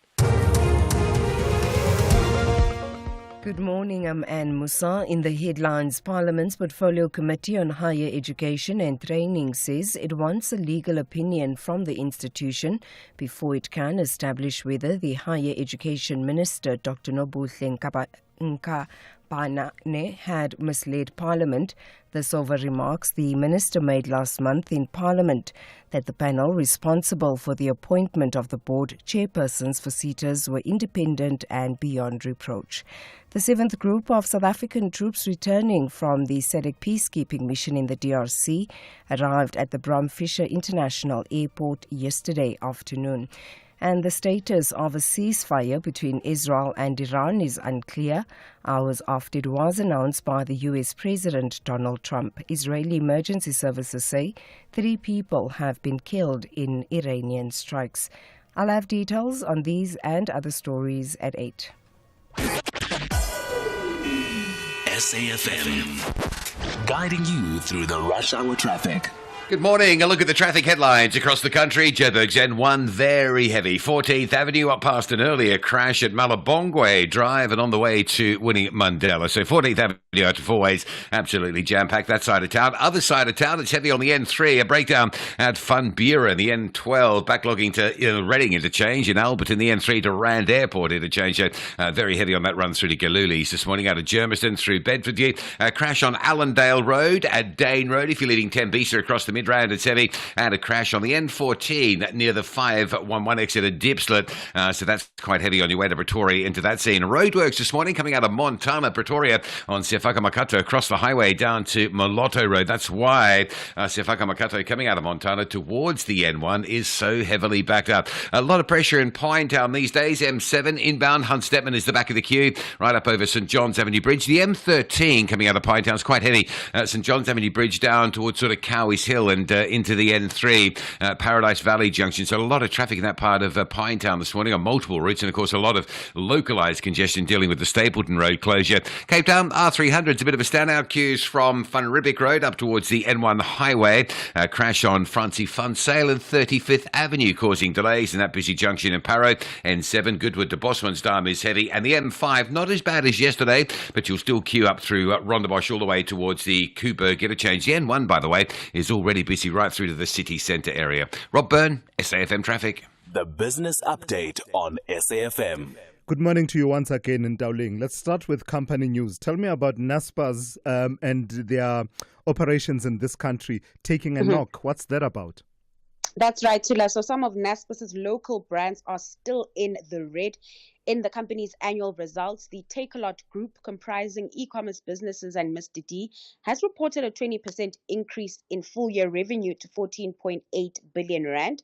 This growth is attributed to the success of subscription services and strong demand for grocery deliveries. Despite this, the segment is still loss-making, and this is due to increased marketing and infrastructure investments aimed at preparing for competitive pressures for new international entrants.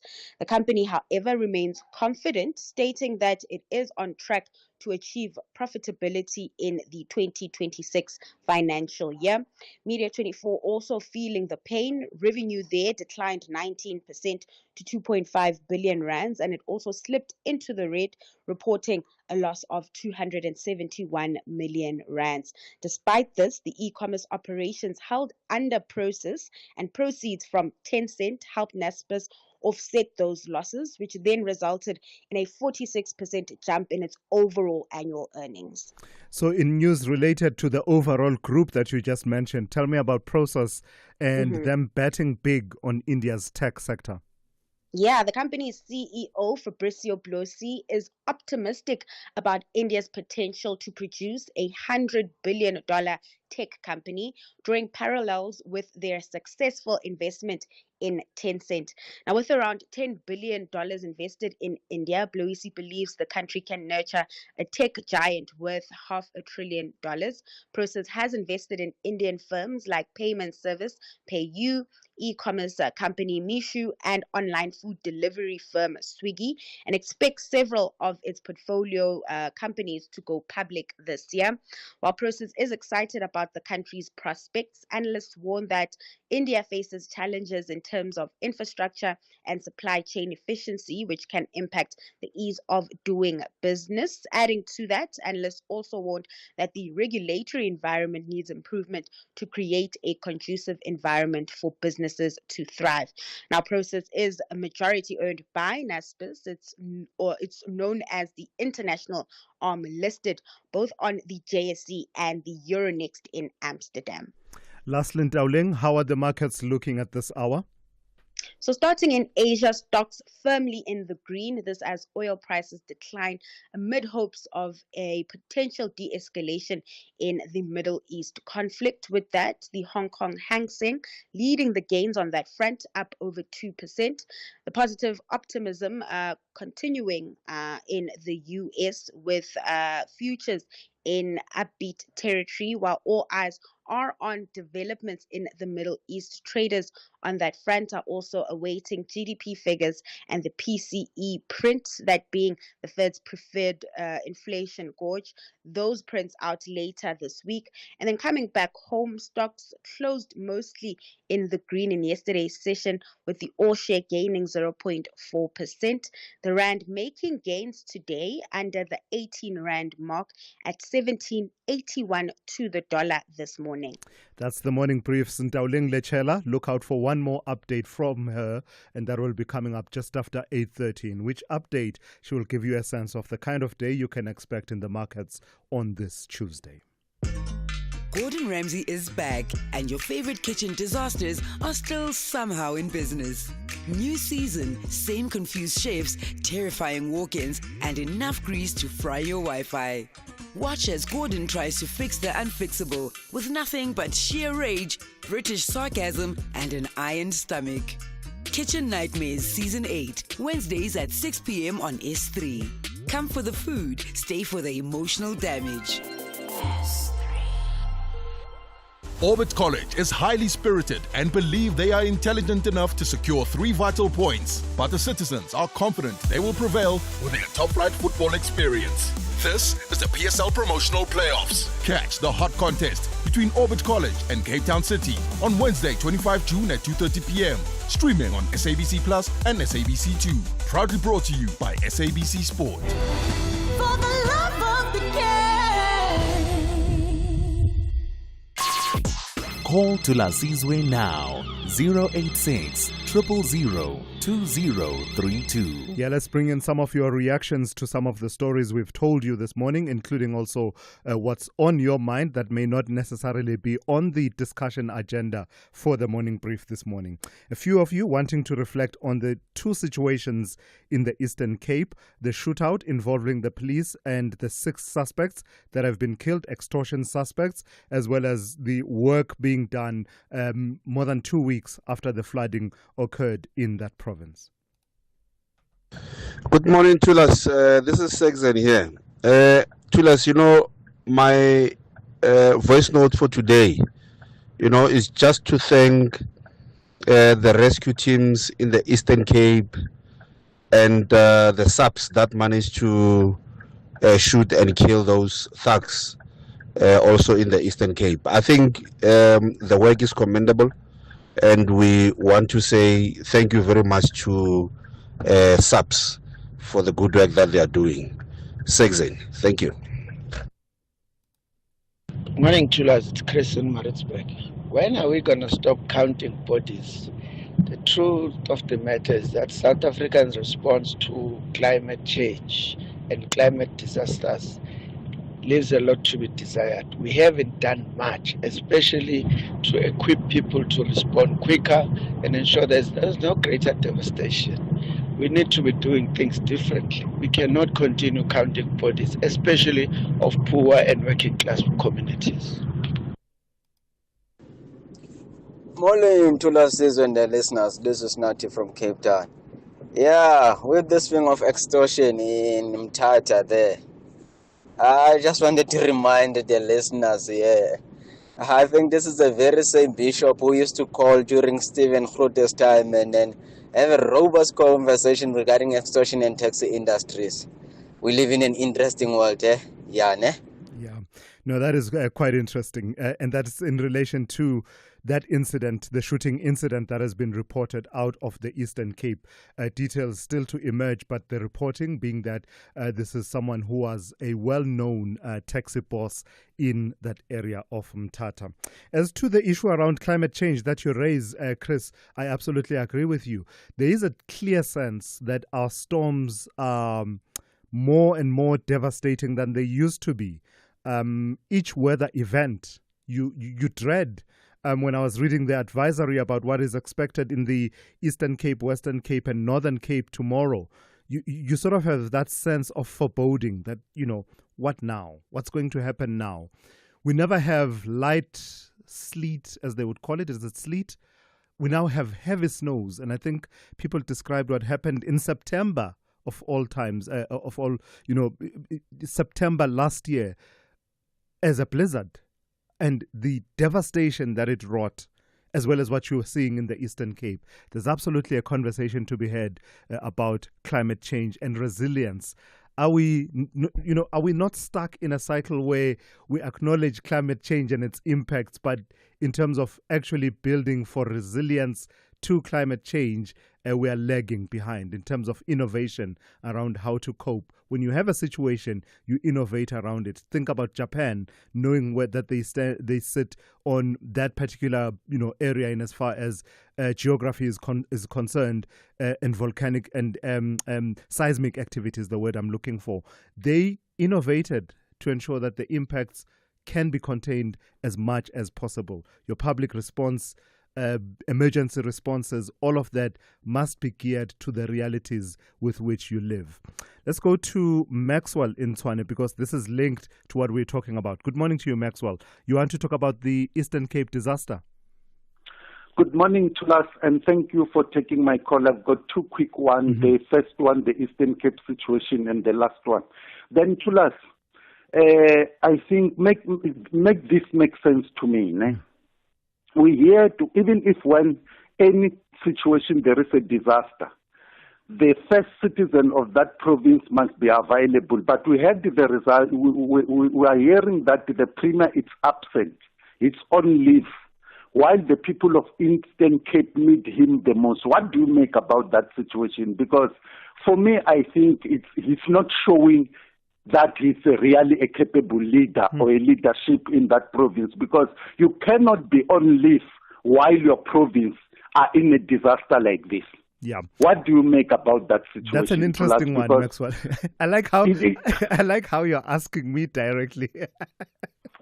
Well, even the listeners that are listening will go in. Hear you. But for me, I'm very disturbed about our premier, the way he has dealt with that situation, because he should have even cancelled the leave. Like many other leaders, when there is a disaster, even if it's overseas, it's coming back home to come and see the situation. But for him, he thought that going to leave, it's a nice holiday. While his own people that are in a disarray. But the last point is the issue of Orlando Pirates coach. That they've scooped almost everyone. It shows a lot about the poor journalism that we have in sport in this country. No one saw it coming. Yes, there was this name of Rulani, this and the other, but they never thought about this Moroccan coach. But the difference with him and Chiefs coach, at least he doesn't have an interpreter, but we'll see the result at the end of the day. Thanks, well, thank you for that. But I did see that people are saying that the Pirates players are still going to have to learn how to pronounce his name. As to the Eastern Cape Premier, I wonder what the circumstances are of his leave, right? I don't want to hazard an opinion until we understand, is this the kind of leave that he could cut short, or is it due to certain circumstances that he's simply not able to cut it short. So I don't want to hazard an opinion until I know all the details of that leave and how it factors around this disaster. But you're absolutely right there, Maxwell. We have seen that precedent where some leaders will cut their leave short and return to deal with an unfolding situation.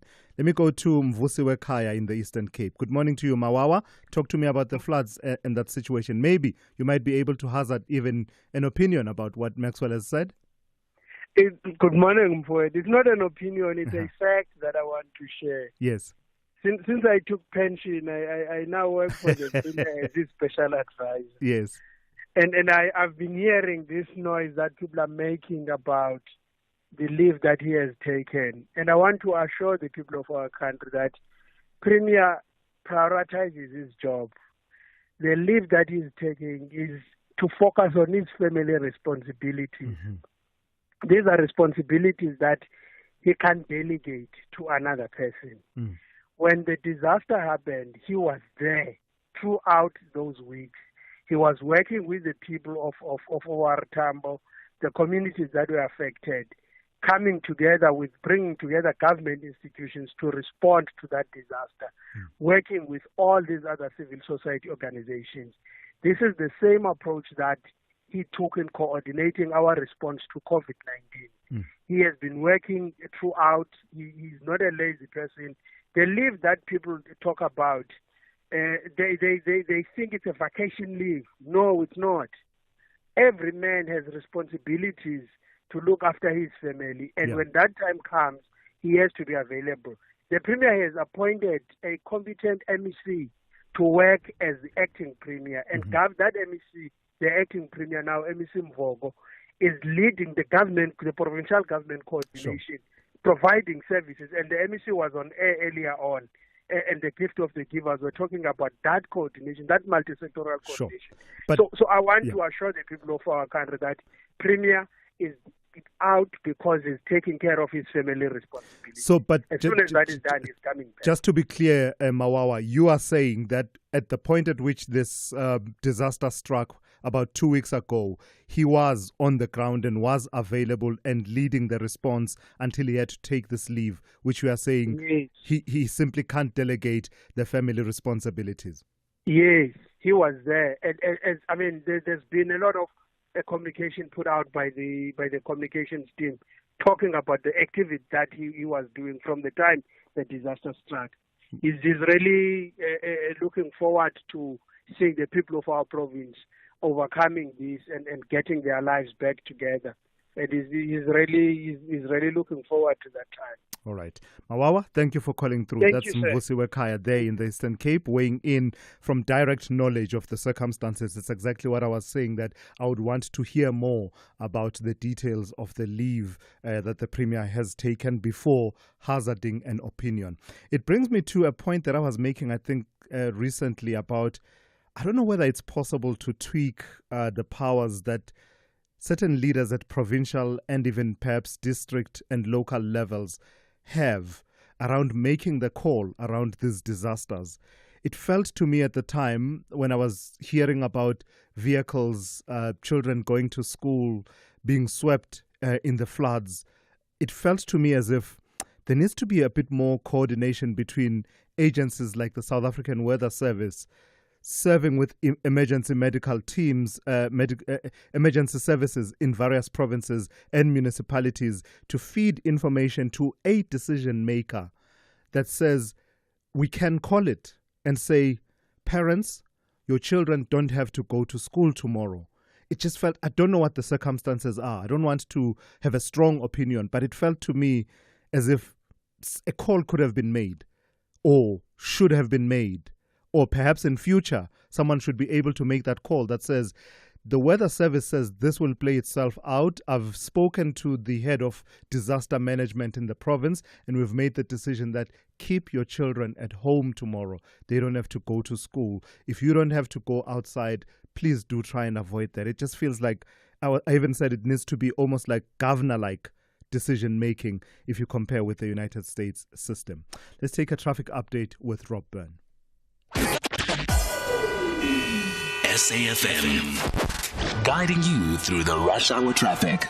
Yeah, very good morning. Here's the big delays that you're going to encounter on your trip around the country this Tuesday morning. We start in Joburg with backlogs on the N1 after an earlier multi-vehicle pile-up near Malabongwe Drive. All lanes are open, but it's still an active scene. Traffic from 14th Avenue all the way up to Malabongwe and then on to Four Ways before you're out of that traffic. Malabongwe coming in from Sharon Lee and Northwell, very heavy, obviously, to get into that traffic on the M1 as well. Delays on the Allendale Road this morning, leaving Tembisa in Kempton Park. Across towards Dane Road on your way to Montefontaine, and on your way to Midrand, I should say. And the N3 North, that breakdown, stationary truck at Van Buren, still causing big delays coming out of Germiston and Alberton. There's also a crash just after Elan, so that's complicating matters. The N12 back at Reading, the N3 back at Rand Airport. R21, quite heavy now both ways, particularly Pretoria bound through the roadworks up towards the NGN services. Delays on the N14 coming out of Krugersdorp. First problem is a breakdown before Mouldersdrift. That's a stationary bus, one lane open. Second problem is a crash up by Diepsloot, so that's quite a heavy queue. And third problem is the delay in queue going into the Brockfontein interchange. Pretoria's N1 south heavy towards Rigel this morning, and roadworks on Montana's Sefako Makato across the highway down in towards Moloto Road, and that's why coming out of Montana trying to get onto the M1 along Sefako Makato so heavy. Durban, the M4, jam-packed both ways. Some Schlunga through the Blue Lagoon. The pressure there around Virginia Airport. Cliffdale, a little bit slow. Nothing too desperate. We'll watch that for you. And if you're driving into Cape Town, the N2 is quite heavy, passing through the Asler Park area of Somerset West. That's a direction. Cape Town, Baden-Powell, heavily backed up again out of Mitchell's Plain towards Muizenberg with short timing traffic lights. And a lot of congestion around Parow. Routes like 35th Avenue, Francie van Sale, and Jan van Riebeeck, all very slow in that sort of central Parow area. Rob Byrne, SAFM Traffic. Thulasizwe Simelane is streaming live now on Facebook, YouTube, and X at SAFM Radio. Load shedding or not, residents in parts of Tshwane can't shake off the feeling that their electricity situation has gotten worse in recent months. Power supply interruptions have escalated sharply in the city in the first 6 months of this year, largely due to substation infrastructure damage, including fires.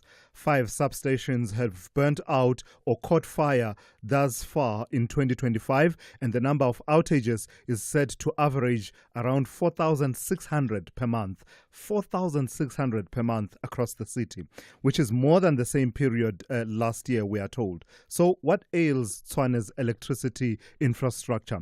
Let's put that question to Lindela Mashiko, who is the City of Tshwane spokesperson. Good morning to you, Lindela, and thank you for your time. What ails the city's infrastructure as far as power is concerned? Thanks, Mfoka Simelane, and friendly greetings to listeners out there. The root causes, let me start there, of fires at the substations are multifaceted. Our investigations point primarily to cable theft and acts of vandalism as major contributing factors. Such acts often lead to faults and fires hours later.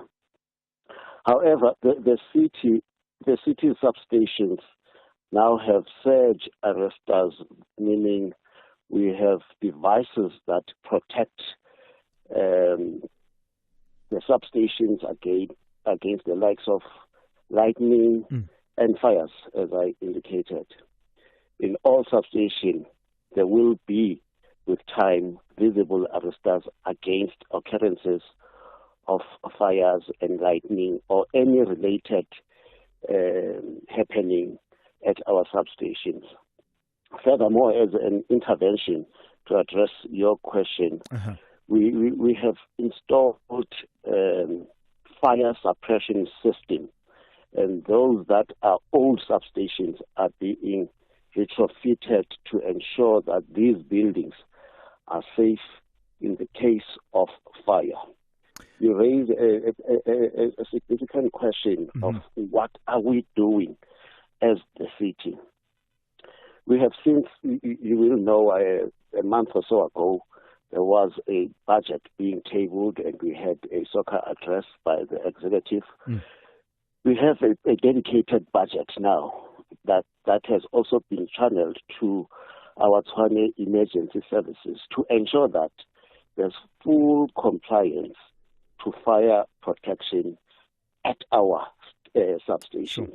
So it sounds like a massive retrofit project at the substations that is meant to counter the impacts that you are talking about. But at the moment, many residents of Tshwane, including the CBD, would say that they're not feeling that impact. So is it a matter of a lag between those interventions and them becoming effective? Because the sense that's out there is that the outages are lasting longer with little communication from the city.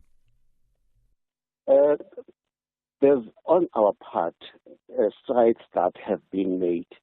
As I indicated, the likes of Soshanguve, JJ substation, the Vapa Grant, that got banned in recent times, have been protected and insulated with the switch gears that are installed recently in those substations. So those will help. There is also an intervention of placing security. In the past, we did not have at some facilities security personnel. So to guard against the theft and vandalism that I alluded to earlier on, we have placed security personnel. Indeed, CBD, there has been a prolonged power outage from time to time. I will be quick to agree with that. It's just that the substation there is submerged in water, some of the components, so that's why it's taking long. But there is progress that has been made in all the substations that were But beyond the CBD, though, Lindela, as far as I read, the reporting that I read suggests that the average restoration time is now around 22 hours.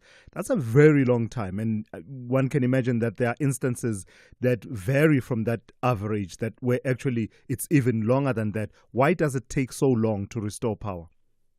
We are giving that undivided attention. We are also concerned about that. We have personnel working around the clock.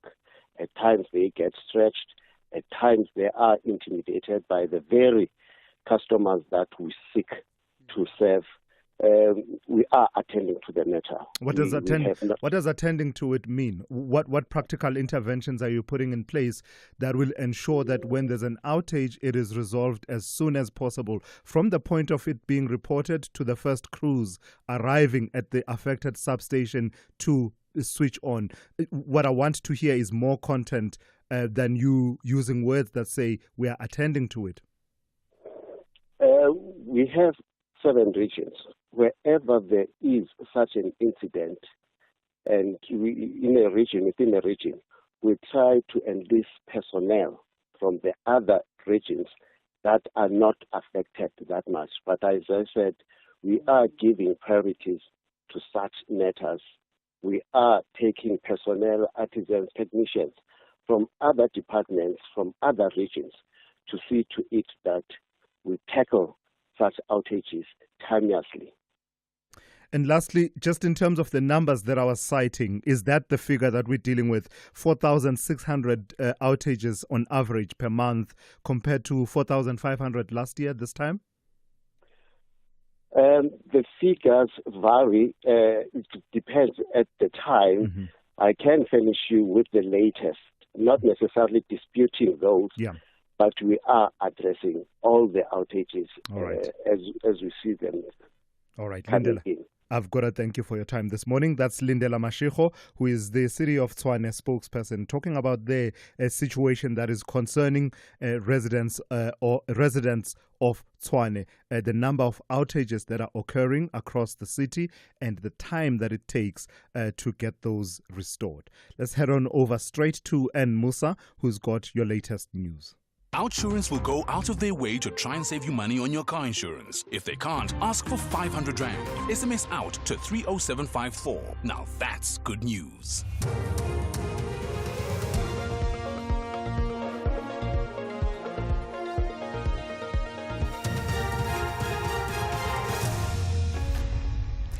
In our top stories, Parliament Committee seeks legal opinion on Nkabane and a ceasefire status in the Middle East unclear. Good morning. Parliament's Portfolio Committee on Higher Education and Training says it wants a legal opinion from the institution before it can establish whether the Higher Education Minister, Dr. Nobuhle Nkabane, had misled Parliament. This over remarks the Minister made last month in Parliament that the panel responsible for the appointment of the board chairpersons for SETAs were independent and beyond reproach. Chairperson of the committee, Tebogo Litsie, says they need to probe the matter before making any conclusion. What consequence management for the minister? So the committee was deliberating on whether we should activate Section 17, subsection 2 of the Powers, Privileges and Immunities Act, which speaks about the consequence management should anyone come to Parliament and mislead Parliament or to give Parliament inaccurate responses. We deliberated on that and we said we will obviously ask legal to help us there, but can we say that the minister would have misled us, or we must bring her to the committee to clarify what she said on the meeting of the 30th of April? A customary law expert, Zamkuhle Mupai, is today expected to continue to testify in the Bavenda throne battle in the High Court in Polokwane. Giving evidence in chief yesterday, Mupai said customary law regarding succession to the throne should be applied by the Royal Council. Princess Masindi Mpepu is challenging her uncle and former king, Prince Tony Mpepu Ramabulana, to ascend the throne. Defence Counsel in the Senzo Mehiwa murder trial, Charles Mnisi, has told the High Court in Pretoria analysis of a dental examination does not show accused number 3, Ntobisi Ngube, had a gold tooth. Advocate Mnisi cross-examined cell phone analyst Sergeant Moses Mabasa. Ngube and 4 others are on trial for the 2014 murder of the Bafana captain. Photos are presented by Mabasa and retrieved from Ngube's phone's memory card shows Ngube with dreadlocks and a gold tooth, similar to descriptions from eyewitness statements. But Mnisi says a doctor's conclusion states there is no evidence of a gold inlay. The right upper canine is questionable for a brushing or marginal preparation. That means they could see something on the right upper canine. Something happened to it. We don't know what. However, no gold inlay is currently visible in the mouth. The doctor says cannot see evidence of the fact that there's a golden inlay in Mr. Ngube's mouth. On my observation, I saw good. The final 2 groups of South African troops returning from the SADC peacekeeping mission in the DRC are expected to arrive tomorrow. The 7th group arrived at the Bram Fischer International Airport yesterday. The group of 255 soldiers will begin with the demobilization process at Tempe military base in Bloemfontein. So far, 5 groups have completed the demobilization process. The SANDF's Major General Godfrey Tulare. The staff that is facilitating the members that are coming back are going to come separately outside of the 2 flights that are remaining. That will be a separate arrangement. You recall that there still is some logistics that must take place. As we have indicated initially that there is some equipment that must come back, which is currently in Tanzania, but that equipment is going to be shipped to South Africa. So you still need the bodies that are going to be doing all this other administration. And finally, the status of a ceasefire between Israel and Iran is unclear, hours after it was announced by the U.S. President Donald Trump. Israeli emergency services say 3 people have been killed in Iranian strikes. Earlier, Iran's foreign minister said there had been no agreement on a cessation of military operations, but added that Tehran would not continue its strikes if Israel stopped its attacks. The BBC's Jay Kwan has the details. we are still waiting to hear from the Israelis on this official confirmation of a ceasefire and President Trump's timeline of that ceasefire. It's a little bit confusing because he said the ceasefire will begin at around midnight in Washington time, but what we're seeing from the Iranian side is that the ceasefire should be in effect now. But at the same time, we're seeing reports of Iranian missiles still bombarding the Israeli side, and Israeli has been, of course, heavily bombarding the Iranian side. So we'll really need to see this ceasefire will maybe precarious at this point, but of course there is a lot of motivation, of course, and reasons for Iranians and the Americans to finally walk away and bury the hatchet here. Recapping the top story, Parliament's Portfolio Committee on Higher Education and Training says it wants a legal opinion from the institution before it can establish whether the Higher Education Minister, Dr. Nobuhle Nkabane, had misled Parliament. This is over remarks the Minister made last month in Parliament that the panel responsible for the appointment of the board chairpersons for SETAs were independent and beyond reproach. For SAFM News, I am Anne Musa. Those were the top stories for this hour. Don't miss out on a possible car insurance saving. SMS out to 30754 for a quote. Outsurance, where you always get something out. This just in. Zandile, a 36-year-old woman, has added an unbelievable 918 rand a month more money to her budget. That's right, she switched to Outsurance and now saves 918 rand a month on her 2024 Cherry Tiggo 1.5 litre. Get a quote today and see how much Outsurance could save you on your car insurance. Call 08600 60,000 or visit outsurance.co.za. You always get something out. A licensed insurer and FSP. T's, C's and information online. It's a very good morning to you. In your SFM Sports headlines, rugby, Cheslin Colby is set for his first ever showdown against the Barbarians in Cape Town and will bring you South Africa's Mamelodi Sundowns bracing for a decisive FIFA Club World Cup clash against Fluminense. All the details just before 8:30. SAFM, guiding you through the rush hour traffic.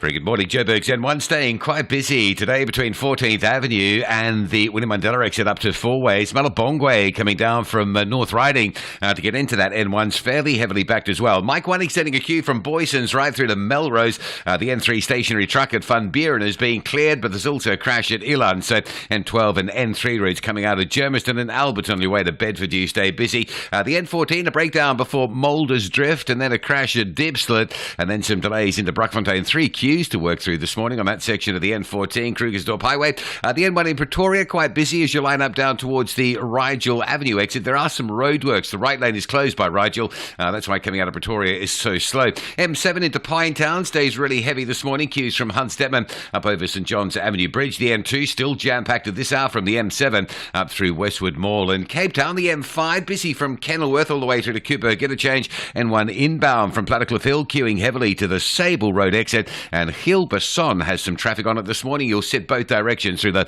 Bosmansdam Road junction. With your traffic updates, I'm Rob Byrne.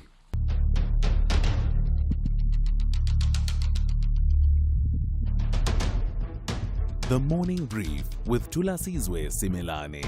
Weekdays, Monday to Friday, 6 to 9 a.m.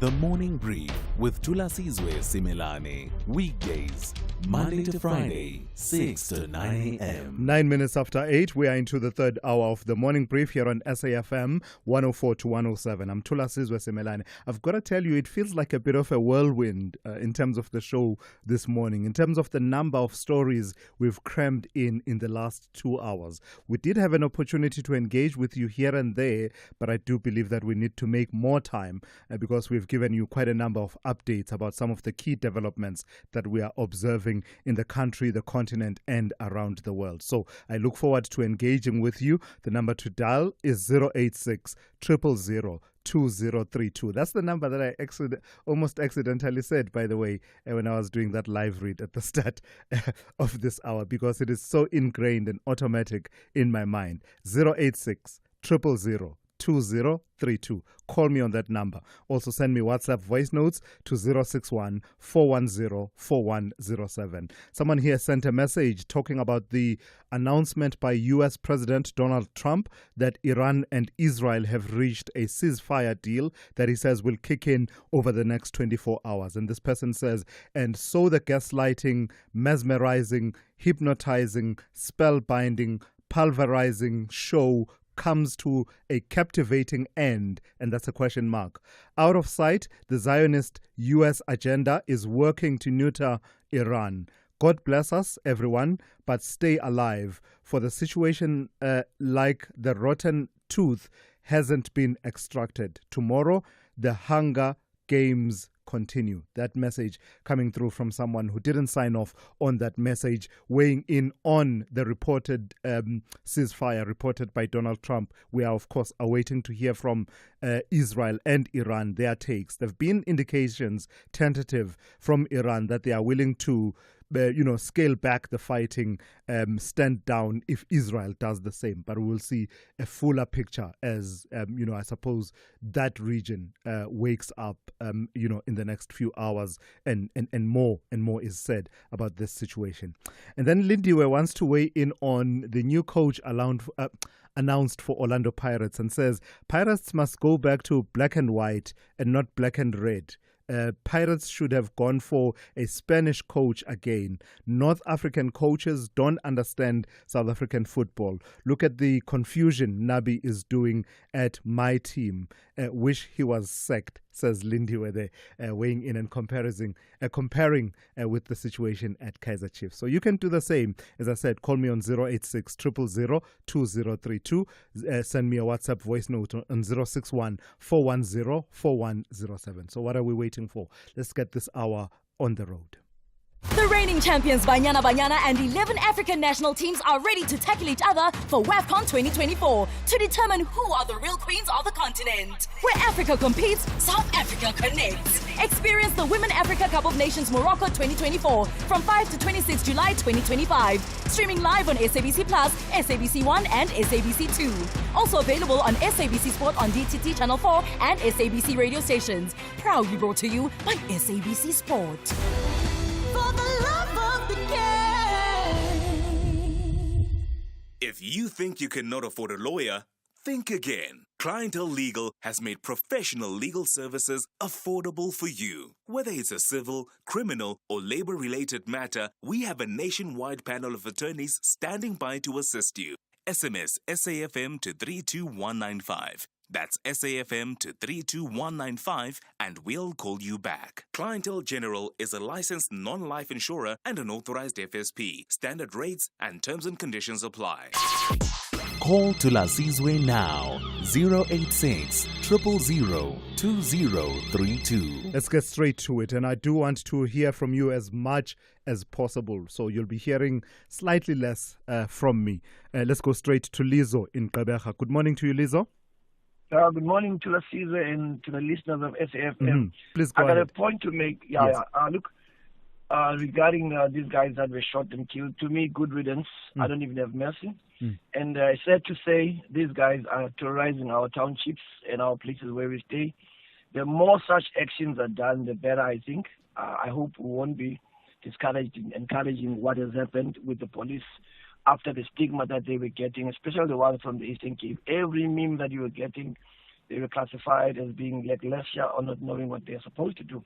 That's point number one. Point number two, just quick one. Last week I was driving from Ituika, coming from my father's area in Lusikisiki, going to Gqeberha. I just want to know, nationally, how are we supposed to drive in and around those protection service people? I had a bit of a scuffle with the guy that I gave way for. He was driving one of the MEC or top officials from Bisho. Sure. I gave him some way. He drove. I was in a hurry, and then I drove behind him. And then he panicked because I was behind him. And then I passed by him because I gave him the way. I passed by him, and then he started to flicker lights behind me. Then I stopped. And then when I stopped, he came, he approached me, he asked me, what am I doing? To cut a long story short, he confronted me. I said to him, listen here, I don't have to be told by you what am I doing if you don't tell me who you are. Who are you? Who you are?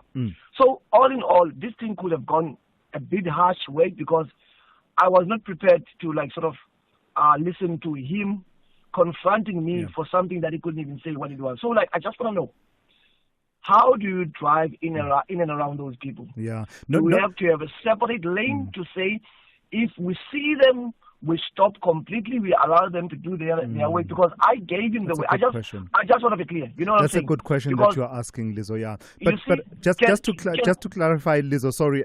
Just to clarify, not that it would excuse any behavior on his part that you may deem inappropriate. But what speeds are we talking about here? Because I'm interested, because usually they'll be driving at a very high speed, and you're saying you gave him right of way and then later on passed him. Makes me wonder what speeds were being done between the two. No, look, I won't lie. I was in a hurry.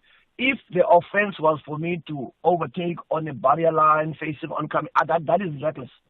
But what I'm trying to say, in terms of speed, when I overtake, I will always go maybe slightly over 120 just to overtake. But the concern I was having, number one, he never said to me who he was. Sure. He never said to me, look, this is the offense you're committing. Gotcha. And I asked him one question, then he turned and ran away. I said to him, first, you need to address yourself in saying who you are. Lizzo, because you are confrontational. Thank you for that. That's Lizzo in Gqeberha asking a critical question, and I suppose someone out there would be able to clarify it for us. What is the protocol when you see these VIP protection vehicles? We've seen those incidents we have seen recently, especially with the motorcade of the deputy president. But putting that aside and talking about what am I supposed to do? Is it move all the way to the left and give way where there are 2 lanes or more? Or is it stop on the side of the road? I know for a fact that where I worked for a number of years in Zimbabwe, you stopped completely on the side of the road if you valued your life and your well-being. Begi in Mpumalanga, good morning to you. Good morning, Thulas. I'm tempted to answer your question, but let me leave it there. I was a protector of President Nelson Mandela. So please go ahead and answer the question, yes. You know, Thulas, when you are driving a VIP, it depends on the emergency. Sometimes they are behind schedule. That's not an emergency. Go ahead. No, your commander will alert you that, look, guys, we are going to take this route and we have to put our blue lights on. Yeah. And then when we put our blue lights on, we will also have to put our siren on. But on a normal routine, you'll drive, and then the blue lights, that is always, that is always standard, that the blue lights must be on, so that you must conscientize the people that you are driving a very important person. Yeah. And it is normal that whenever you see a blue light, you must give right of way. It doesn't mean that you must stop the motor vehicle, but you have to keep the distance and at least keep give the right of way. Gotcha. Okay. Then now, I wanted to talk about the Orlando Pirates coach. Big ups to Dr. Ivan Khoza and his team for picking up this coach. I've been watching him close. I'm living sport. Yes. I've got DNA in my blood of sport. Yeah. So then I've been scrutinizing this coach and looking at him when he was with Marumo Gallants. And I said one day, if such a coach will be given a responsibility to coach either Sundowns, Pirates or Chiefs, they will see how prominent and how good that coach is. He coached Fulham in Europe. He's a coach who also coached Rennes. He's a coach who coached AS Vita. Sure. So when you look at these names, these are big names. Yeah. He is the coach who beat, in actual fact, Rivero. And he's a coach who does it all. He's having it all in football. All right. Now, thank you for that, Begi. Insights there from Begi, who watches sport quite closely. And I must engage Begi about, it seems to me that he's had a full life, right? I didn't know this aspect of his background in law enforcement and VIP protection until he told us about it this morning. He's been a broadcaster and now in law. This is a man who's had a full life. That's what I want for myself. Thank you for that, Begi, and those insights. And let me take one voice note, and I think it has to do with the situation in the Eastern Cape and access to potable water. Good morning, Thulasizwe. Good morning to the SAFM listeners. Thulasizwe, the issue of accessing drinkable water in many parts of our country has really been a long-standing item that is a big challenge. And I don't think it's getting enough attention or maximum attention that it deserves. I really think that we need to revisit this issue and give it the maximum attention. Sekwanele, Pretoria. Sekwanele, thank you for that. You are absolutely spot on. And this is partly why it's now been elevated to the Operation Vulindlela 2.0, the next phase of Operation Vulindlela.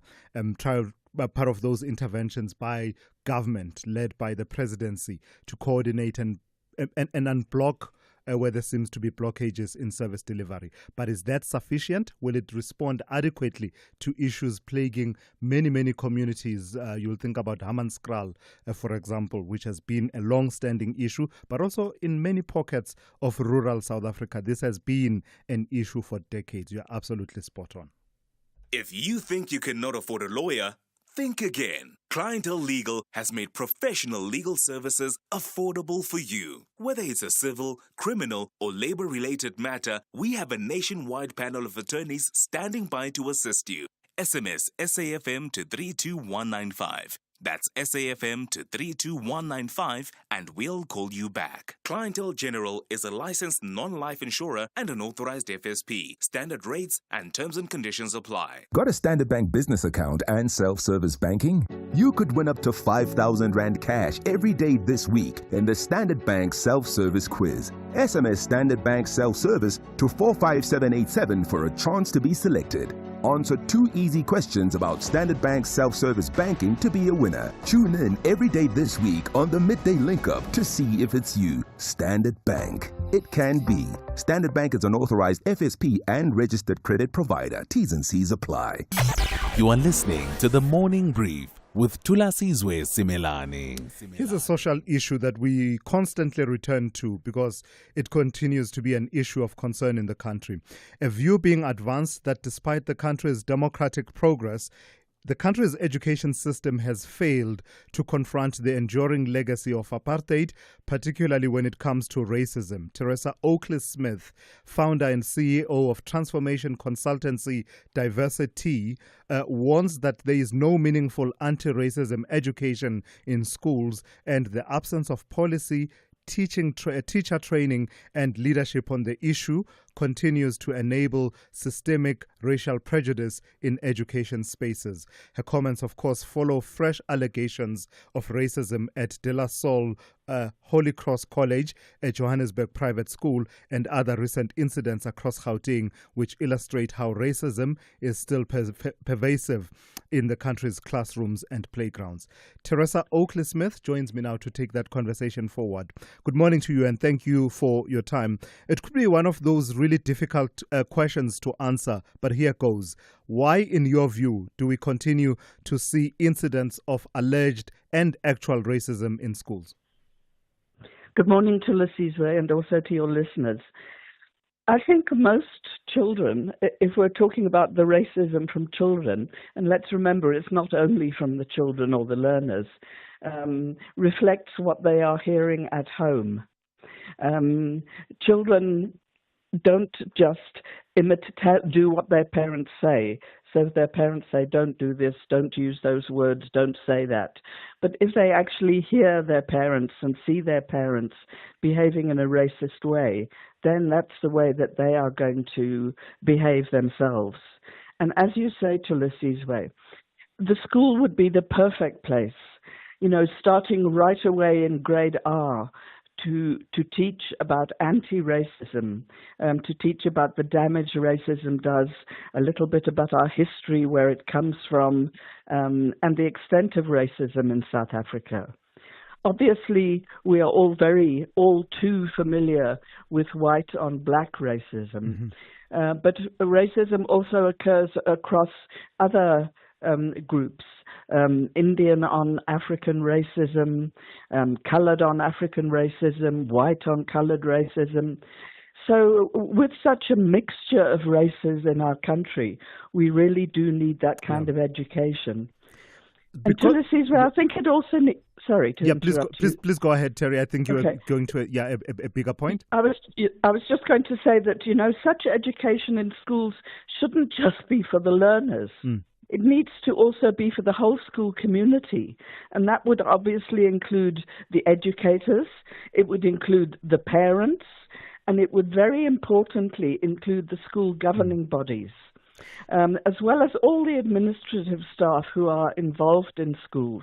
Yeah. To be really meaningful, it must be a whole community initiative. And that's an important point to make, Terry, is it not? Because you've spoken, for example, about an inability of school leaders to respond to racism. Yes. And it's a difficult conversation. So it's an interesting word, I think, you use inability, and I take it you deliberate in saying that, because I suspect, and you'll correct me if I'm wrong, that we're not talking in many instances about an unwillingness to deal with racism, or perhaps even enabling racism, are we? No, you're absolutely right, Thulasizwe.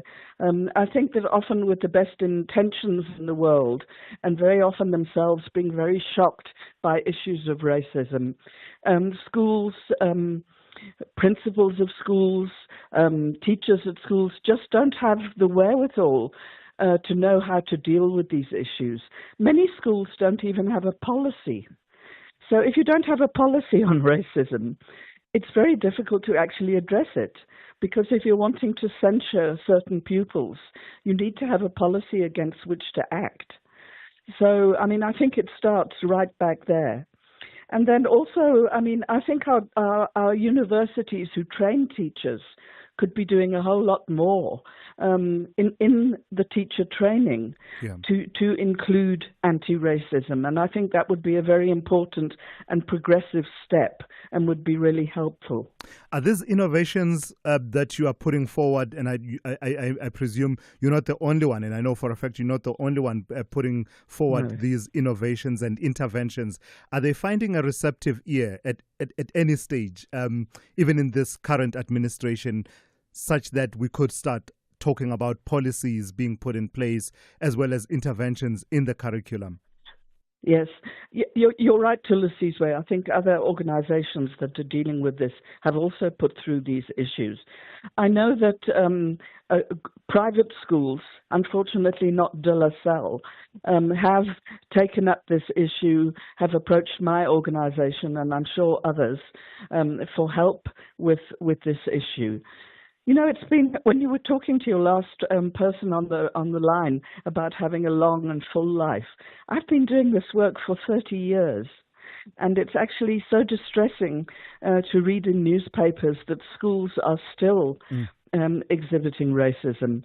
So, I think we must really take a strong lead now, and we can't go on and then we find 50 years later we're still dealing with racism. Absolutely. Thank you for your time this morning and for the work that you are doing. That's Teresa Oakley-Smith, who is founder and CEO of the transformation and diversity consultancy firm Diversity. This is SAFM Sport with Zai Khan. Zai, good morning to you. Tell me about Cheslin Colby and his first ever showdown against the Barbarians. Oh, yeah, the Babas, as they're also known. They better have medical aid, because Colby's, that sidestepping, man, that one's known to break a few ankles. So let's just say he's looking forward to it. That's Colby the speedster. Now, he's fresh off a Japanese League One season and says the pre-season Bok camp under Rassie Erasmus and Felix Jones has been grueling but necessary. The Boks will take on the invitational side. That's the Barbarians in Cape Town. Kickoff on Sunday is at 5:10. Let's go to some other news. The Junior Springboks expressing excitement before heading off to the World Rugby Under-20 Championships in Italy. The team travelled to Verona today to fine-tune preparations ahead of the tournament.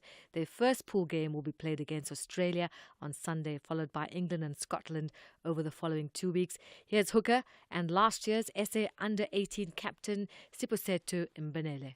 That's why we're so grateful that we even got to play in the TRC, because going into the tournament as big as the Junior World Cup, we've experienced the high intensity of junior test match level at TRC already. So hopefully going into the Junior World Cup we can play at a similar level and maybe even go beyond that. Now, soccer, South Africa's Mamelodi Sundowns bracing for a decisive FIFA Club World Cup clash against Brazilian team Fluminense. That's tomorrow. It's a must-win Group F encounter with a place in the last 16 on the line. Lucas Ribeiro, fresh off his solo goal against Borussia Dortmund, will be in the spotlight. Coach Miguel Cardoso is also expected to unleash Tashreeq Matthews, who impressed, as well as Ikram Reyners. And there's also news of the first female and first African president of the International Olympic Committee, Kirsty Coventry, inaugurated in her role. Coventry, a two-time Olympic swimming gold medalist for Zimbabwe, was formally taking office, and that's today. She will be taking and succeeding Thomas Bach. This is what Bach had to say. With her election, you have also sent a powerful message to the world. The IOC continues to evolve. As the first female and first African to hold this position, and indeed the youngest IOC president since Pierre de Coubertin, she reflects the truly global nature and the youthful, forward-looking spirit of our Olympic community. There'll be more sport ahead with John Herika around 12:30. I'm Zai Khan. Good morning, I'm Anne Musa. In the headlines, officials in the Eastern Cape say the death toll of the victims of the devastating floods that hit the province 2 weeks ago has risen to 100. The search and recovery operations continue for missing people. Mduduzi Mnisi, who's accused of the murder of 14-year-old Likona Fose last month, is expected to apply for bail at the Roodepoort Magistrates Court west of Johannesburg this morning. Likona's mutilated body was discovered in a veld near her home in Durban Deep in Roodepoort a day after she was reported missing. And the Select Committee on Education, Science and Creative Industries says it will wait for President Cyril Ramaphosa to take a decision regarding the Higher Education Minister, Dr. Nobuhle Nkabane. I'll have details on these and other stories at 9. SAFM, guiding you through the rush hour traffic. Here's a big delay on the N14. If you're driving on the Krugersdorp Highway towards Pretoria, big truck crash just before the 511 Diepsloot exit. Now, you're in a bit of trouble there because the N14's heavy. The 114, where you can exit the N14, that's jam-packed as an alternative run up in towards Diepsloot. And if you come off at Malabongwe and hit that N114 to avoid it, well, you'll just hit problems on that 114 as you get into Diepsloot. So both those routes going into Diepsloot from the Lanseria side, very heavily backed up. You might want to just come off at Malabongwe, go down Cedar Road and up the 511, or just make an alternative route somewhere else. It really is jam-packed Pretoria bound this morning. The N1 South will surprise you. Coming out of Pretoria, there's a right lane closure down towards Rigel Avenue. That's pushing traffic all the way back through to the N4, Emma Flanny Highway. Montana's Whakamakato is heavy leaving Montana towards the highway. That's due to some roadworks across towards Malotto roadside. Joburg, the N3 stays heavy from Germiston through to Giluli's. A couple of crash scenes and a broken down vehicle earlier. And there's some pressure on the M1 North getting up to Allendale now. So the M1 and N3 routes into Buccleuch for a turn onto the M1 in towards Allendale. All very slow going. Durban side, the N3, Cliffdale through Hammersdale looking a bit busy. It looks like something's possibly broken down there. And Cape Town highways easing up pretty quickly with the exception of the N1. That's heavy this morning. Plattekloof Hill through to Cooper, get a change, and then from the interchange all the way through the city centre, quite busy, and a crash on Plattekloof Road at Rothschild Boulevard, causing delays both ways into that junction. Rob Byrne, SAFM Traffic. The business update on SAFM. Let's say good morning once again to Ndauling Lechela. Ndauling, let's start with news out of the PIC. Tell me about this partnership that they've formed with this British Development Finance Institution. So the PIC and British International Investment have partnered to boost investments across the continent. Thulasizwe, focusing on sectors such as agriculture, financial services, infrastructure, and climate initiatives. Now, the BII is a development finance institution investing in Africa, Asia, and the Caribbean, with a focus on supporting development and providing long-term capital. Both the PIC and BII say this partnership aims to drive economic growth and sustainable development through joint investment exploration. Now, the partnership is expected to have a significant impact on the continent, supporting sustainable development and attracting increased commercial capital into the sector. Now, British International Investment has committed to allocating at least 30% of its total new commitments to climate finance, further emphasizing the importance of sustainable development within the partnership. So that's a positive story out of the PIC. In the next few minutes, we'll be in conversation about a story that's not so positive, an intriguing dispute between the PIC and the former majority shareholder of the poultry farm, Daybreak Farms, that is in the news at the moment for all the wrong reasons. So that's coming up in the next few minutes. But in other news, Ntauleng, tell me about Harmony Gold and its affirmation that it's on track to meet its full year production guidance. All that glitters is proving to be gold for the miner, Thulas, as it remains positive about its prospects, citing its strong performance and ability to meet production, grade, and cost targets for the financial year. The miner is also expected to keep capital expenditure below the guided 10.8 billion rands, allowing for further investments in copper and gold projects. Now, the group attributes the success to the dedication and expertise of its team, as well as its effective cost management measures. Harmony has, of course, benefited from the high gold price, which has boosted revenue and resulted in a significant increase in its net cash position. This has allowed the company to declare a record interim dividend and reinvest in its assets. The company has been expanding its reach through acquisitions, including the addition of copper projects in Australia. Harmony is also set to acquire Mac Copper in New South Wales, which is expected to add 40,000 tons of copper production to its portfolio and bodes well for its diversification strategy. Lastly, Ntauleng, what kind of a day are we looking at in the markets on this Tuesday? So the renewed optimism in markets likely to also filter through to the JSE. So we're in for a green open, a positive open today following global peers.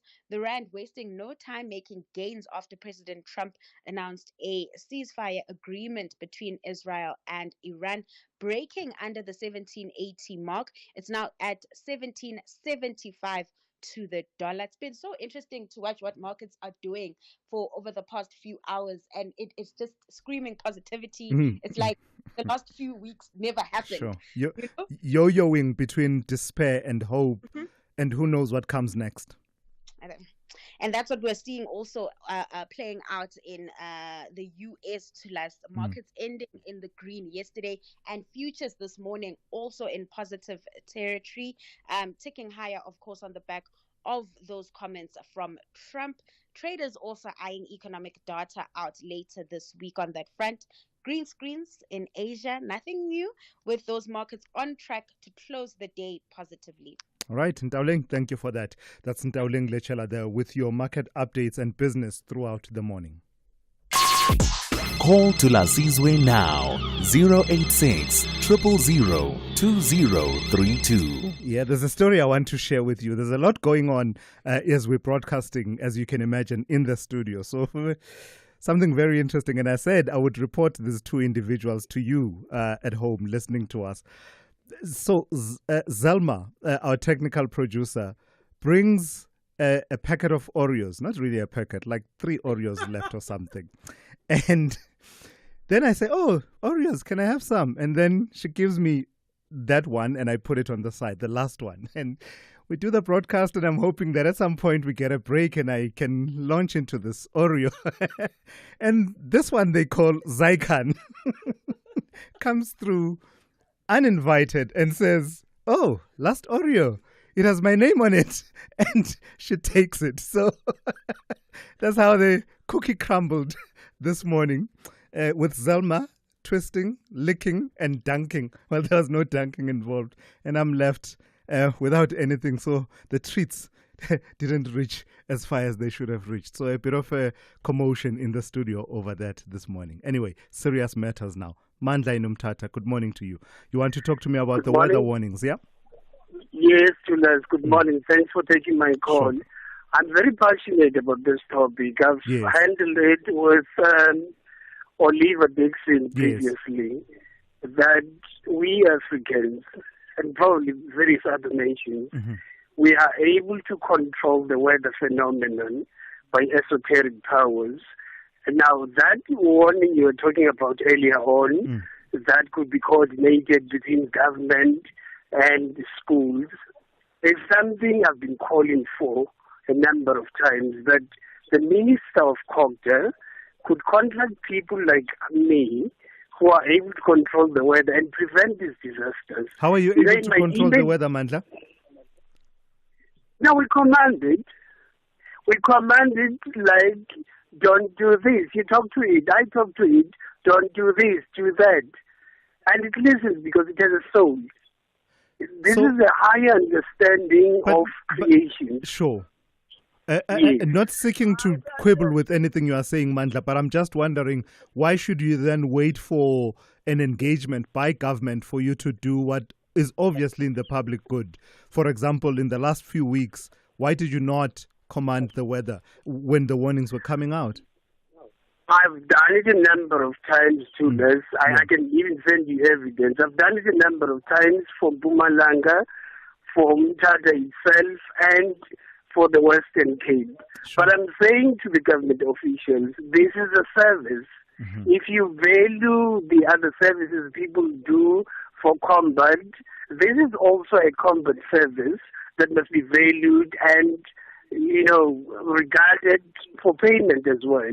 Because they are now getting into billions of rands of damage, whereas they could have paid me a far lower fraction of the amount if I had been maintained to do this. Mandla, thank you for your call this morning. Yes. That's Mandla in Mthatha there, invoking the spiritual into this conversation and saying that there are resources that are available that are just not being tapped into, and abilities that are just not being tapped into. Make of that what you will. Let me speak to Sipho. Is it Sipho in the Eastern Cape? Good morning to you. Morning, Daddy. How are you? Very well. How are you? Please go ahead. Good. I just wish one day Mandla can provide the proof of what he's talking about. Okay. He says he can send the proof. So what I'm calling about, you see now, it's almost that time of now the boys going to the mountain, especially in that area, Mthatha. There's just a message for the ladies now, Abu Mama Babandana, you see. How can they assist? Yeah. Number one, they need to take responsibility of taking their kids for medical checkups. In most areas on Antate, they will say, no, it's the man who's supposed to take them for medical checkups. No. When the boy is being taken for medical checkups, nothing that relates to the circumcision school. It's about the health, it's about the well-being of the child. So nothing precludes women from taking part in that aspect. Yes. And why I'm saying this, because I'm not taking away anything from men, but women know each and every sickness, what is in the boy, what is in her child. They know every detail. So this thing of now saying that, no, in my house there's no one who's been to the mountain, I'll just take the neighbor. No, it's wrong. Let the ladies take their kids for medical checkups. The second one, let them ensure they give them. We are on chronic medication. Let me put it that way. We are on chronic medication. Let them give them their medication. There's also this notion of saying other boys will laugh at you, seeing you taking the medication. No, it is your responsibility. Let the parents encourage their kids to take the medication to the mountain. Thirdly, which is the last thing that day. These boys, we must teach them to refrain to say, tomorrow or the other day I'm going to the mountain, so I must go to my girlfriend to take the last what you see. I won't mention, but I think you know what I'm talking about. Now, think now that what if they practice unsafe sex? Then that thing won't show up now. It will show 2-3 days. If now they've got infection, it will show 2-3 days after they've undergone what is happening there. Wow. You see now, at the end of the day now, we will end up blaming Wuti. The circumcision school has done that. Yet now the thing started from home, and the boy had already gone for medical checkup. Nothing came out. But now we decided to do this. Beautiful call. Thank you for that really useful information that you are sharing there. Information and insights coming through from SPO, as we are all concerned about the safety and well-being of those who will be going through this rite of passage during the winter, initiation season that is getting underway. Let me play one or two voice notes. Someone wants to talk about media being captured. Let me hear. Color me intrigued. Good morning, Thulasizwe. This is Veli Mdluli of Richards Bay. I'm a tracker. Sometimes, Thulasizwe, you guys as media people, you must stop just for a second this thing of being captured and being controlled and tell the truth as it is. It can't be that America is involved in everything that is happening around the world. Somehow America is bullying the world.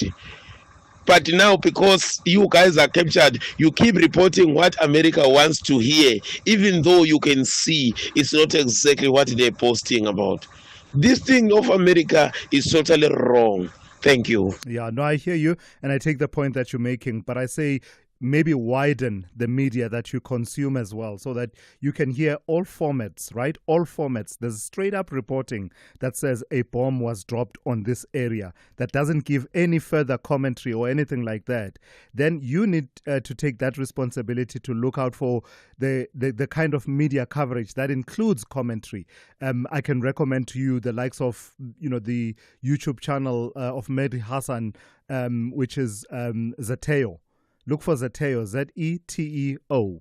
That's one outlet. Look at Al Jazeera to find the alternative viewpoints from Western media, if Western media is your concern. So I would say, widen your scope. You will find that the kind of reporting and commentary you're looking for is already out there and actually amplified. Maybe it's not to the levels you would want, but to say it doesn't happen, I wouldn't say that's true. Thulasizwe Simelane on SAFM. Winter. For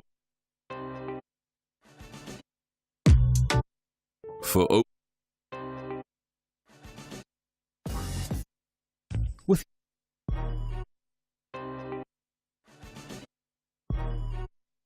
keep it a the it's the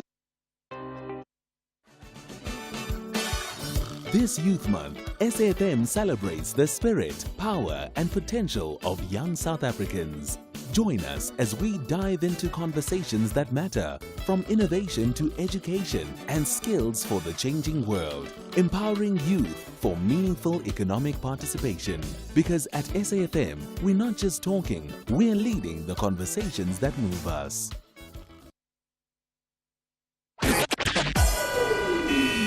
SAFM, guiding you through the rush hour traffic.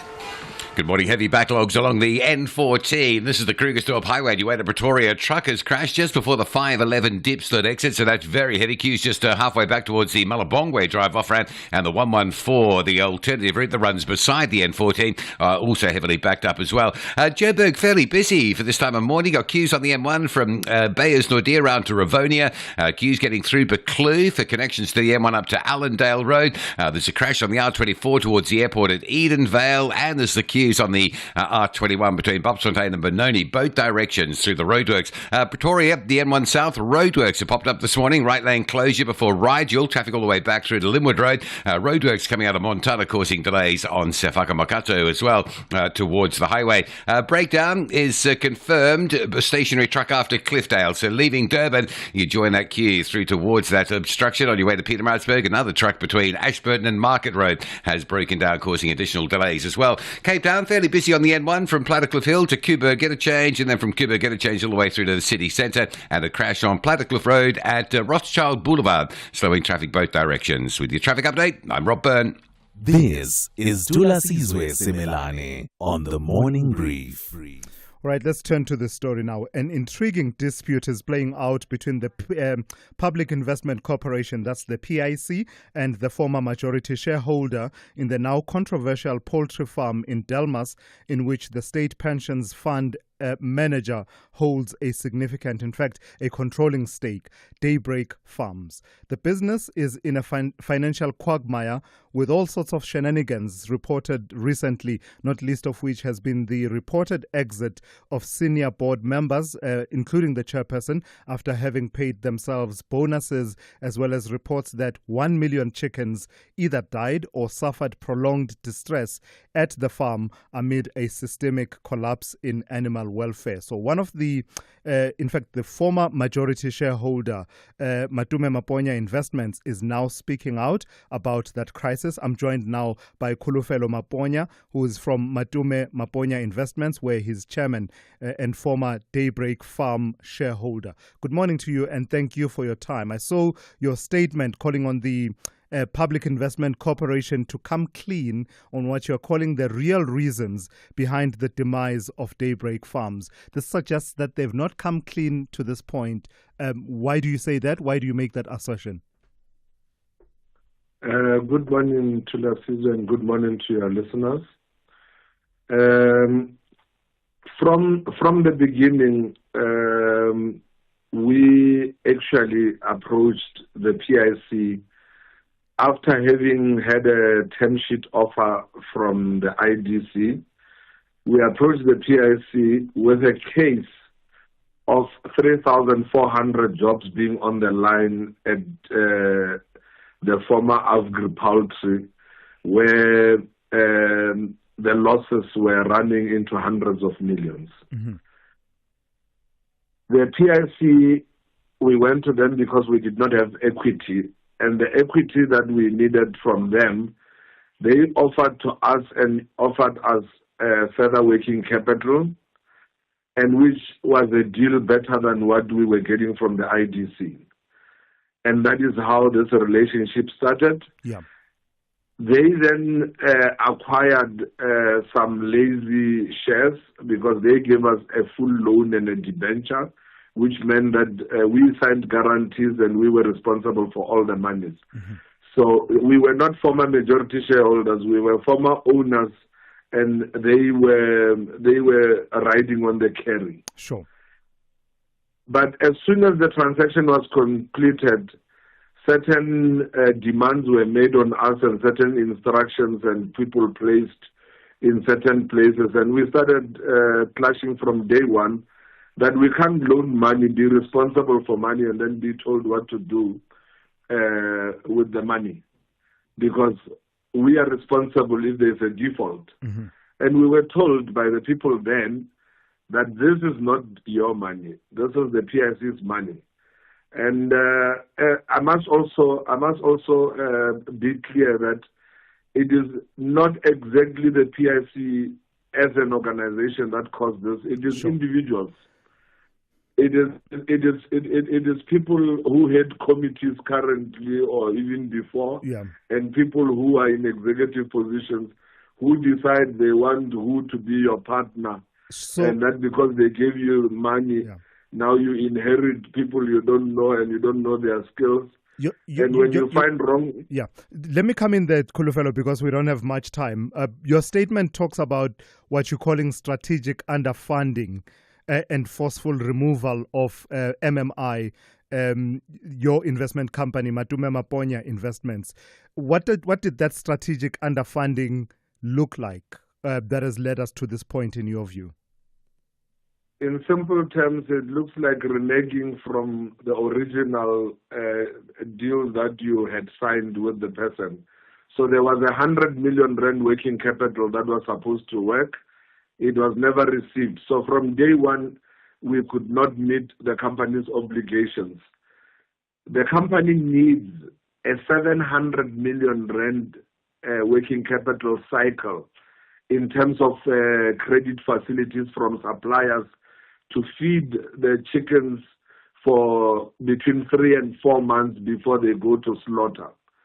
That money was secured by the former owners at Avgri, and they gave guarantees to the suppliers. PIC refused to give those guarantees. So we had a shortfall of 700 million in credit facilities because PIC took the securities that used to serve as securities for those accounts and simply put them in their drawer. It sounds as if the business was already in trouble, though, before the PIC got involved, Khulufelo. It was losing hundreds of millions as a listed company. We delisted the main company, and then the agreement was that I will then take this one and turn it around. PIC forced me into a contract that for a minimum of 1 year, I had to run it myself. So I had to go ahead and get CEOs for my companies and pay those CEOs and get a reinvestment of that, what I was paying my CEOs elsewhere, so that I could also have a stipend. And they call that an inflated salary that I gave myself. Just on this issue of the 100 million rand, was it a binding commitment on the part of the PIC? Because from time to time, a shareholder investor will decide that, we need working capital and I will support the business. It sounds like a good idea. I will do it. That's one possibility. The other possibility being that this is a commitment caked into a contract, a binding contract, in which case you would have remedies, and I would then ask you why you've not exercised those remedies. It was a binding condition. We went to the PIC. They knew we did not have the 100 million. We came from the IDC not having that 100 million. We took their funding. We could have gotten it elsewhere. We eventually got a 400 million facility from a company that deals with grains. And PIC refused to release the one property that I had not secured with them. The day that they gave me the account, they immediately went and issued me letters of demand from their lawyers and registered a forced bond on that property. But help me make sense of one aspect, and I will push a bit more because we are running out of time. Why have you not approached the courts then, if this was a binding commitment of this 100 million rand, including on the question of your removal, which I understand was in 2016. We're now in 2025. Why have you not litigated? Because I imagine you would have rights that are founded that you could go and prove and actually take that step. It was very well underhandedly played. They didn't remove me. They said that they wanted to try another intervention. I remained a shareholder for 2 years until I read the Competition Commission advertisement that I was no longer a shareholder. Yeah, but you haven't answered my question. That sounds like you should have taken certain steps to assert your rights. I imagine that if something like that happens in an unlawful way, you have remedies. Why have you not exercised them? Like I said to you, it was not done immediately. It was done while we were in a situation where they were saying that they were trying other means to turn the company around, because they thought that my style was not working. So they wanted to try another style. So we remained shareholders until the day that we saw the advertisement. So I couldn't take someone to court that has not actually done a legal thing. And when they did that, we immediately started the legal process. We have been to court with them on more than 3 other cases. Mm-hmm. So we are not people who have not been to court when we have been wronged. Yeah. And on this one, I must say, it was done quite slippery. All right. Let's leave it there for this morning. It's a story that obviously we will have to continue to monitor. That is Khulufelo Maponya, who is chairman of Madume Maponya Investments, a former shareholder of Daybreak Farms, that farm that is under the spotlight at the moment. SAFM 104 to 107 nationwide, leading the conversation. Yeah, what a great and fascinating conversation we've had this morning. Someone, at least Mudiegi, feels sorry for me about the issue of the Oreo, the case of the stolen Oreo. I think that's what we should call it. The case of the stolen Oreo stolen by Zaikan says, "Hi Thulas, askis about the Oreo. Zaikan, you are not, quote unquote, make sure."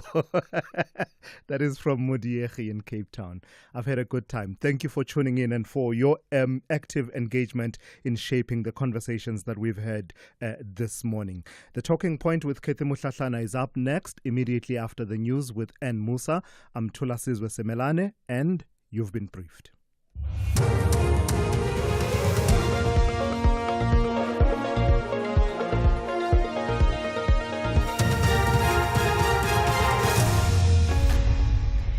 In our top stories, Eastern Cape floods death toll rises to 100 and committee awaits Ramaphosa's decision on the minister's conduct. Good morning. Officials in the Eastern Cape say the death toll in the devastating floods that struck the province 2 weeks ago has risen to 100. This as search and recovery operations continue for missing people. Ahmed Bam is the head of search and rescue at the Gift of the Givers. Yesterday we recovered 5 bodies now, and then the previous day 2 bodies, and as the days go along we're just trying to recover as much as possible just to bring closure to the families. What we're doing over this week is we really have intensified our search efforts as well, just brought in much more teams. I mean, from the NGO we've dispatched our 4th search and rescue team to assist.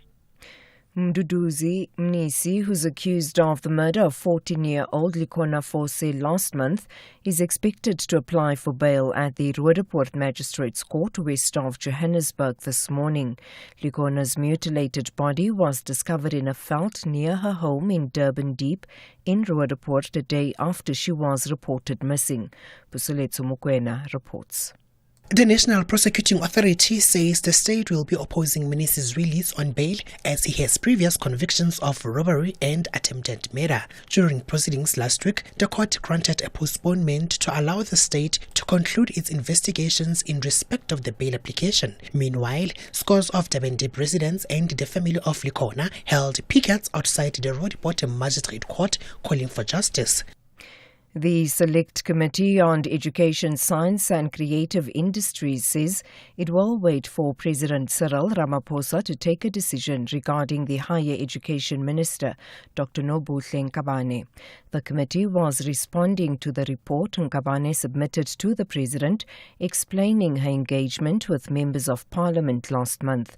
This comes after Nkabane had a confrontation with some of the MPs when she was briefing them about the appointment of the SETA board chairpersons. Chairperson of the committee, Maki Feni, says the next step will be informed by the President's decision. President of this country, Cyril Ramaphosa, whereby the minister is supposed to submit to the president for consideration. We will allow for the president to process the report and take a decision on the matter. This will also inform us of the next step to take going forward. We can't find ourselves now squabbling on the matter that we know, because we are the legislators. As legislators, we must know what are the process of legislation, how to follow if there is any legislative miscarriage that we identify. So in this instance, we have a president here. This is what we've done also on the question of the Bella Act, because some of us were really irritated in terms of the behavior of the minister. Auditor General Tsakane Maluleke says the original white paper on local government called for all spheres of government to be interdependent. She says this will enable them to effectively govern while promoting financial growth and public participation. She made the remarks during a high-level dialogue to review the white paper on local government in Midrand, north of Johannesburg. We've been seized with trying to make sure that the people that run government have a better appreciation of how things are going. And they can link the debits and credits, performance report, the compliance issues to service delivery things that are important to you, especially as political parties. We have worked extremely hard to create that link so that we can no longer have anybody credibly tell us that, well, it's okay to have a disclaimer because our people don't eat clean audits. People used to say that. I don't hear it anymore. And it tells me that we are winning. And finally, U.S. President Donald Trump says a ceasefire between Israel and Iran is now in effect. He has appealed to both sides not to violate it. Earlier, Iranian state media said the truce had begun following 4 waves of Iranian missile strikes against Israeli territory. Israel's defense forces say 6 rounds of strikes hit the country in a 2-hour time span. Rescue workers say 4 people were killed. The BBC's Dan Johnson has the details. The Iranians saying they stuck by the terms of that deal and that there should now, in effect, be a ceasefire in place. It has been quiet across Israel for the last hour, but as 2 or 3 hours before that, it was an intense, repeated barrage, maybe explaining why the Israelis haven't committed or commented yet. Perhaps they were seeing what was to come, how extensive that damage was, and whether they feel they need to do something now in response. The next few hours could still be tense. Recapping the top story, officials in the Eastern Cape say the death toll in the devastating floods that struck the province 2 weeks ago has risen to 100. This as search and recovery operations continue for missing people. For SAFM News, I am Anne Musa. SAFM 104 to 107 nationwide. Get your payments done with the utmost security and convenience when you purchase a TV license now. With our new secure payment systems with a one-time PIN OTP feature and the choice of receiving your OTP via SMS or email, you can ensure prompt and secure payments. The additional use of capture will protect you against spam and automated data attractions. With TV licenses, you can enjoy watching all your favorite shows or movies that matter to you. Get yours today. Visit www.tvlic.co.za. Winter in Nelson Mandela Bay is for getting out and not staying in. Get outdoors on a green flag hiking trail or go for a game drive at one of 15 private reserves right at our doorstep. Hit the beach or get on board with a whale watching cruise. Explore the historical heart of our city or come vibe with the locals on a township tour. There's so much to discover. Find Nelson Mandela Bay, South Africa on Facebook or visit nmbt.co.za. Nelson Mandela Bay, your winter and our summer destination. How about a winter escape to the 2025 National Arts Festival? 2 lucky couples stand in line to experience the Eastern Cape's Arts Festival magic from the 27th to the 29th of June 2025. The lucky winners receive return flights to Gqeberha, 3 nights cozy accommodation with dinner and breakfast, your own ECPTA vehicle and driver, an exclusive Sunday morning excursion, and tickets to the best National Arts Festival shows of the opening weekend in Makanda. Have your phone ready and listen to the full circle. Call us on 086 000 2032 and say Eastern Cape, yours to explore. Then tell us why you love the Eastern Cape and want to go to the National Arts Festival. The first 2 couples to correctly make the call will swap their weekend routine for art, culture and adventure and make the Eastern Cape your next story. T's and C's apply. Winners must be available to travel from 27 to 29 June. This competition has been brought to you by SAFM, the Eastern Cape Parks and Tourism Agency and the National Arts Festival. The Market Update, Monday to Thursday, 6 to 7 p.m. Want to stay ahead of the financial game? Join us tonight from 6 to 7 p.m. for an insightful journey through the day's market developments, financial updates, and investment news. Tune in for your daily dose of financial intelligence as we navigate the twists and turns of the financial landscape with expert insights. Only on the SAFM Market Update. SAFM Market Update with Jimmy Muyaha.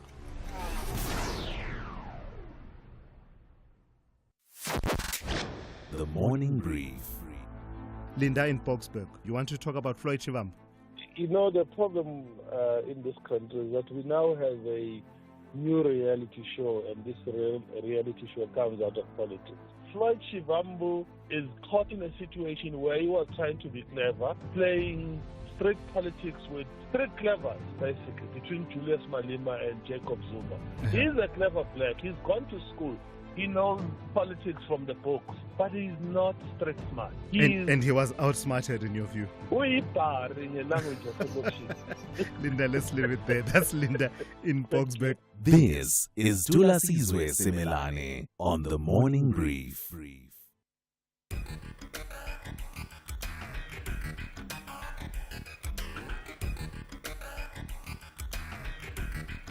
The Talking Point with Kathy Motlatlana. Weekdays, 9 a.m. till midday.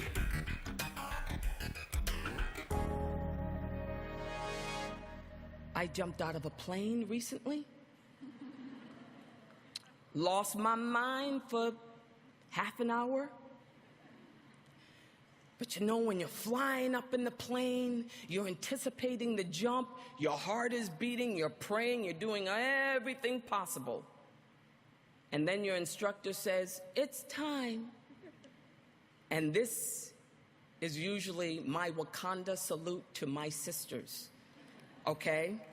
So this is how I'm going to end it. When you put your legs outside of that plane, he tells you to put your hands up, put your head back, and then you fall. So with my hands up, what I'm saying is that on this day of your genesis, your leap, your commencement, your mark in your history, perhaps your elixir is simply this: that you can either leave something for people or you can leave something in people.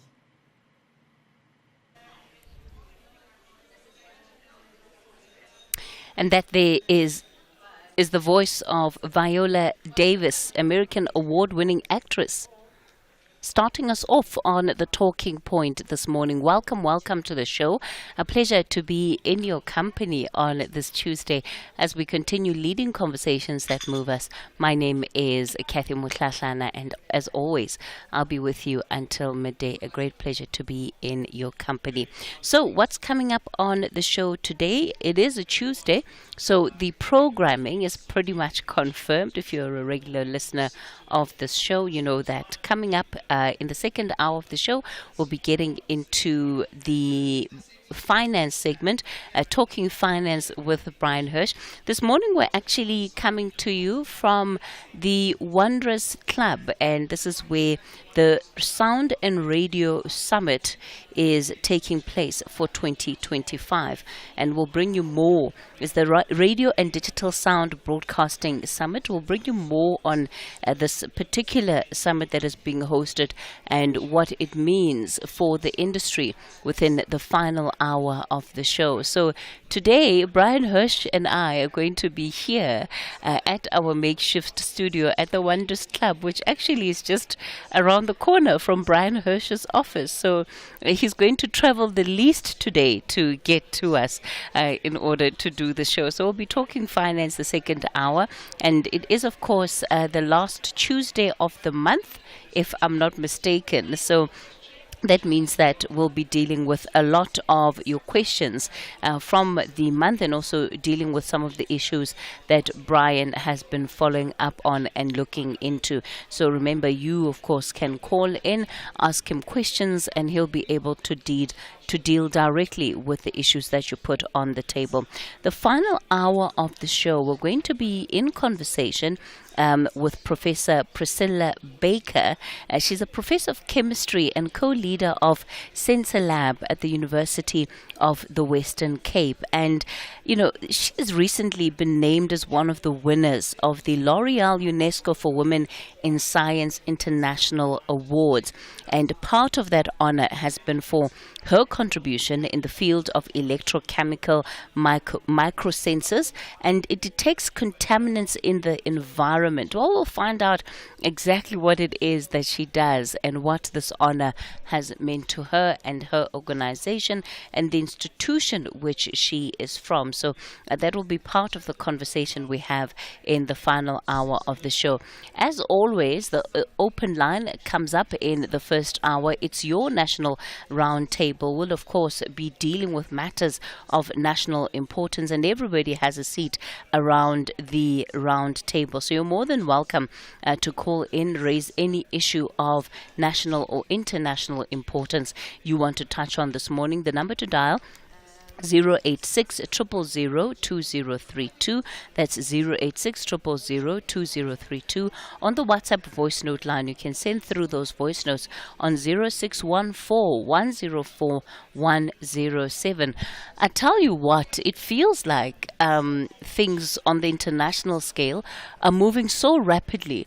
I went to bed last night and it was still very much tenterhooks. What is going to happen next? Iran has, fired some missiles towards a U.S. base, in Qatar and in Iraq. Those seem to very much be the targets.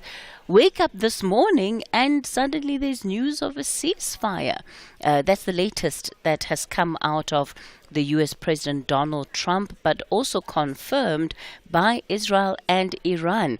And the U.S. President saying that the ceasefire between Israel and Iran is now in effect, and he's told both countries, please do not violate it. It very much seems to be that this is something that is going to be respected. Iran has said it will stop if Israel does the same, and there seems to be pretty much some form of consensus around ceasing the fighting that has been taking place between Iran and Israel. Certainly not the end of the war by any means, but it does seem that, it has come to some level of conclusion, at least for this phase, or for this round, if one can put it that way. And I wonder, to what extent then does this put the U.S. firmly in charge of this conflict? You remember Donald Trump has been adamant since targeting Iran's military base, Iran's nuclear facilities, that, Iran needs to fall into line, basically, and that those steps were taken to ensure that Iran falls into line. Have they been able to achieve that? And does this then give the U.S. some level of superiority, authority, in as far as being able to direct what happens next in this conflict? Remember, part of the concern here has been around what has been described as U.S. bullying, right? That the U.S. feels that it can, walk into countries, and break international law, different statutes of it, and still get away with it. Has this happened in this instance? Is this an indication of the U.S. getting away with what has been described as bullying of sovereign states? And I wonder what you think it means for the overall conflict and also the status of the Middle East. That's still a story of such interest, and really one that has been incredible to keep a close eye on. So we'll have the conversation on 086 000 2032. That's the number to dial, 086 000 2032. On the WhatsApp voice note line, we're taking those calls and text messages on 0614 104 107. We'll take a quick break. I'm back with your calls after this. What if you open up more? Open up to learning and experiencing more of Mzansi and abroad?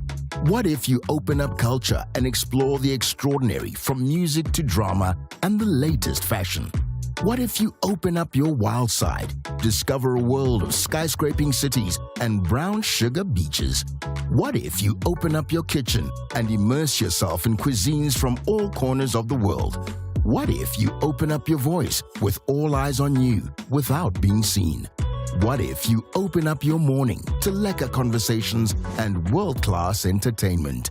What if you open up more?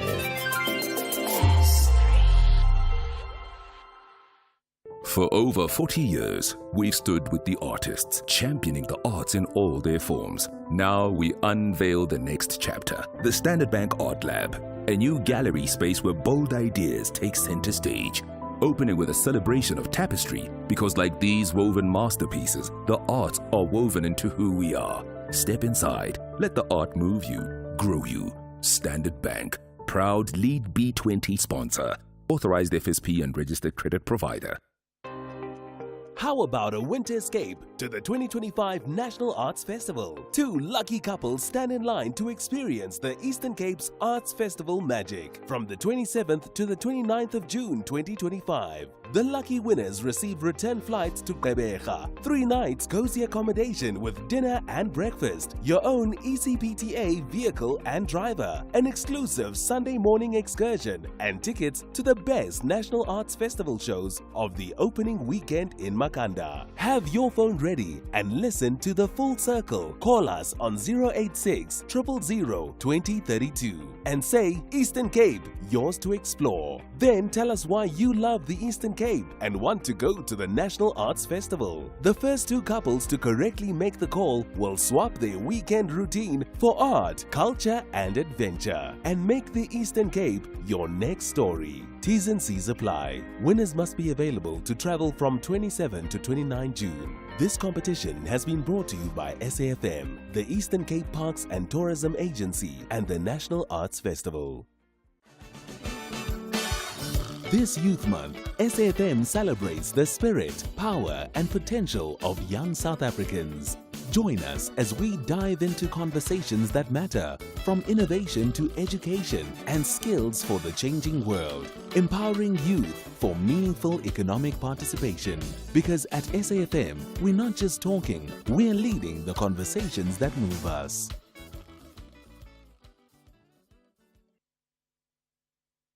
Great things can happen when you play Powerball and Powerball Plus for 59 million rand in total estimated jackpots this Tuesday. Don't delay. Play Powerball for an estimated 36 million rand and Powerball Plus for an estimated 23 million rand today.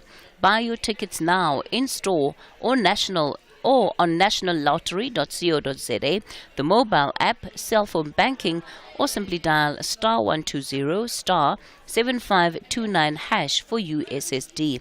Panda Push-Up Play. Players must be 18 years or older. Play responsibly. Ituba is the proud operator of the National Lottery. The Talking Point with Kathy Motlatlana. Weekdays, 9 a.m. till midday. Well, we continue the conversation on the Talking Point. Let me start off in Midrand. Sintu, good morning to you. How are you, my dear sister? Hi, Sintu. Yes. Can you hear me? Yes, now I can hear you clearly. Yes, now I was just asking how are you. I can see that you are fine. Kathy, sorry, man. I think you are aware most that the SCCP will be contesting elections for the first time outside the ANC next year, ne? Mm-hmm. Yes. Now I find it very disingenuous for SACP to be hell-bent to be part of the ANC election team strategy, because I came across with this post on Facebook. Now, if the SACP has declared itself outside the alliance, why would they want to be part of the ANC team to discuss election strategy? Because they will be contesting opponents of the ANC, not an alliance right now. Now, I wish one day you could call Blade Zimande, the chairperson of the SACP, and ask him whether they will be campaigning for the ANC or the SACP in the next coming elections. Because to me, I find it very strange if they remain as cabinet ministers, but whereas they know that the electoral support of the ANC will drop, because some of the SACP members who have been voting for the ANC will be voting for the SACP. So this is what I wanted to find out. Yes. Colin, is this sorry Sintu, is this not one of those scenarios where you have to wait to see it to believe it? Because I mean, if we're being honest about the history of it, at the time that the SACP registered as a political party, there were always threats that it was going to contest elections. But they've not contested local government elections since they've been registered. And, just earlier on this year, they were under threat of deregistration. But that, of course, was subverted because they indicated that they still wanted to be an independent registered political party and had plans to contest the elections. They've had plans to contest the elections a few election cycles ago, Sintu. Now I understand why you are so skeptical, because it has been there when we're still members of the SACP and the ANC. But I think its own secretary has been always consistent in terms of saying that there is no turning back, they will be contesting elections, you see, which is a good thing for them, because sometimes the strength of the crocodile is tested in the river. I think it is high time that the SACP must go and contest election so as to test its strength, whether it represents the working class and the poor or not. But what I'm saying, I find it ironical, is the fact that why would they want to be part of the election strategy? I understand that I'm speaking as an outsider because you know that I'm an MK member, but the SACP must be clear and to be independent of the ANC and go and convince the masses that it can win the elections in the local government election. But for them to be hell-bent to be part of the election strategy, I think it's wrong for them. The ANC must refuse Sintu, that. it's no different to what it has been previously when the SACP was again threatening to contest elections. There's nothing different that's happening this time around. And probably the ANC is aware of that, which is why they allow them to be part of a strategy, because it's the strategy that they're going to be implementing. No, you are not getting me, Casey, because some ANC members feel that they should not be part of that election strategy. But some SACP members are insisting. That's what I'm trying to say to you. Because there is a view from sections of the ANC that no, because they have declared them outside the ANC. You see, now they want to be part of that election strategy. What if they take some of the strategies of the ANC and use against the African National Congress?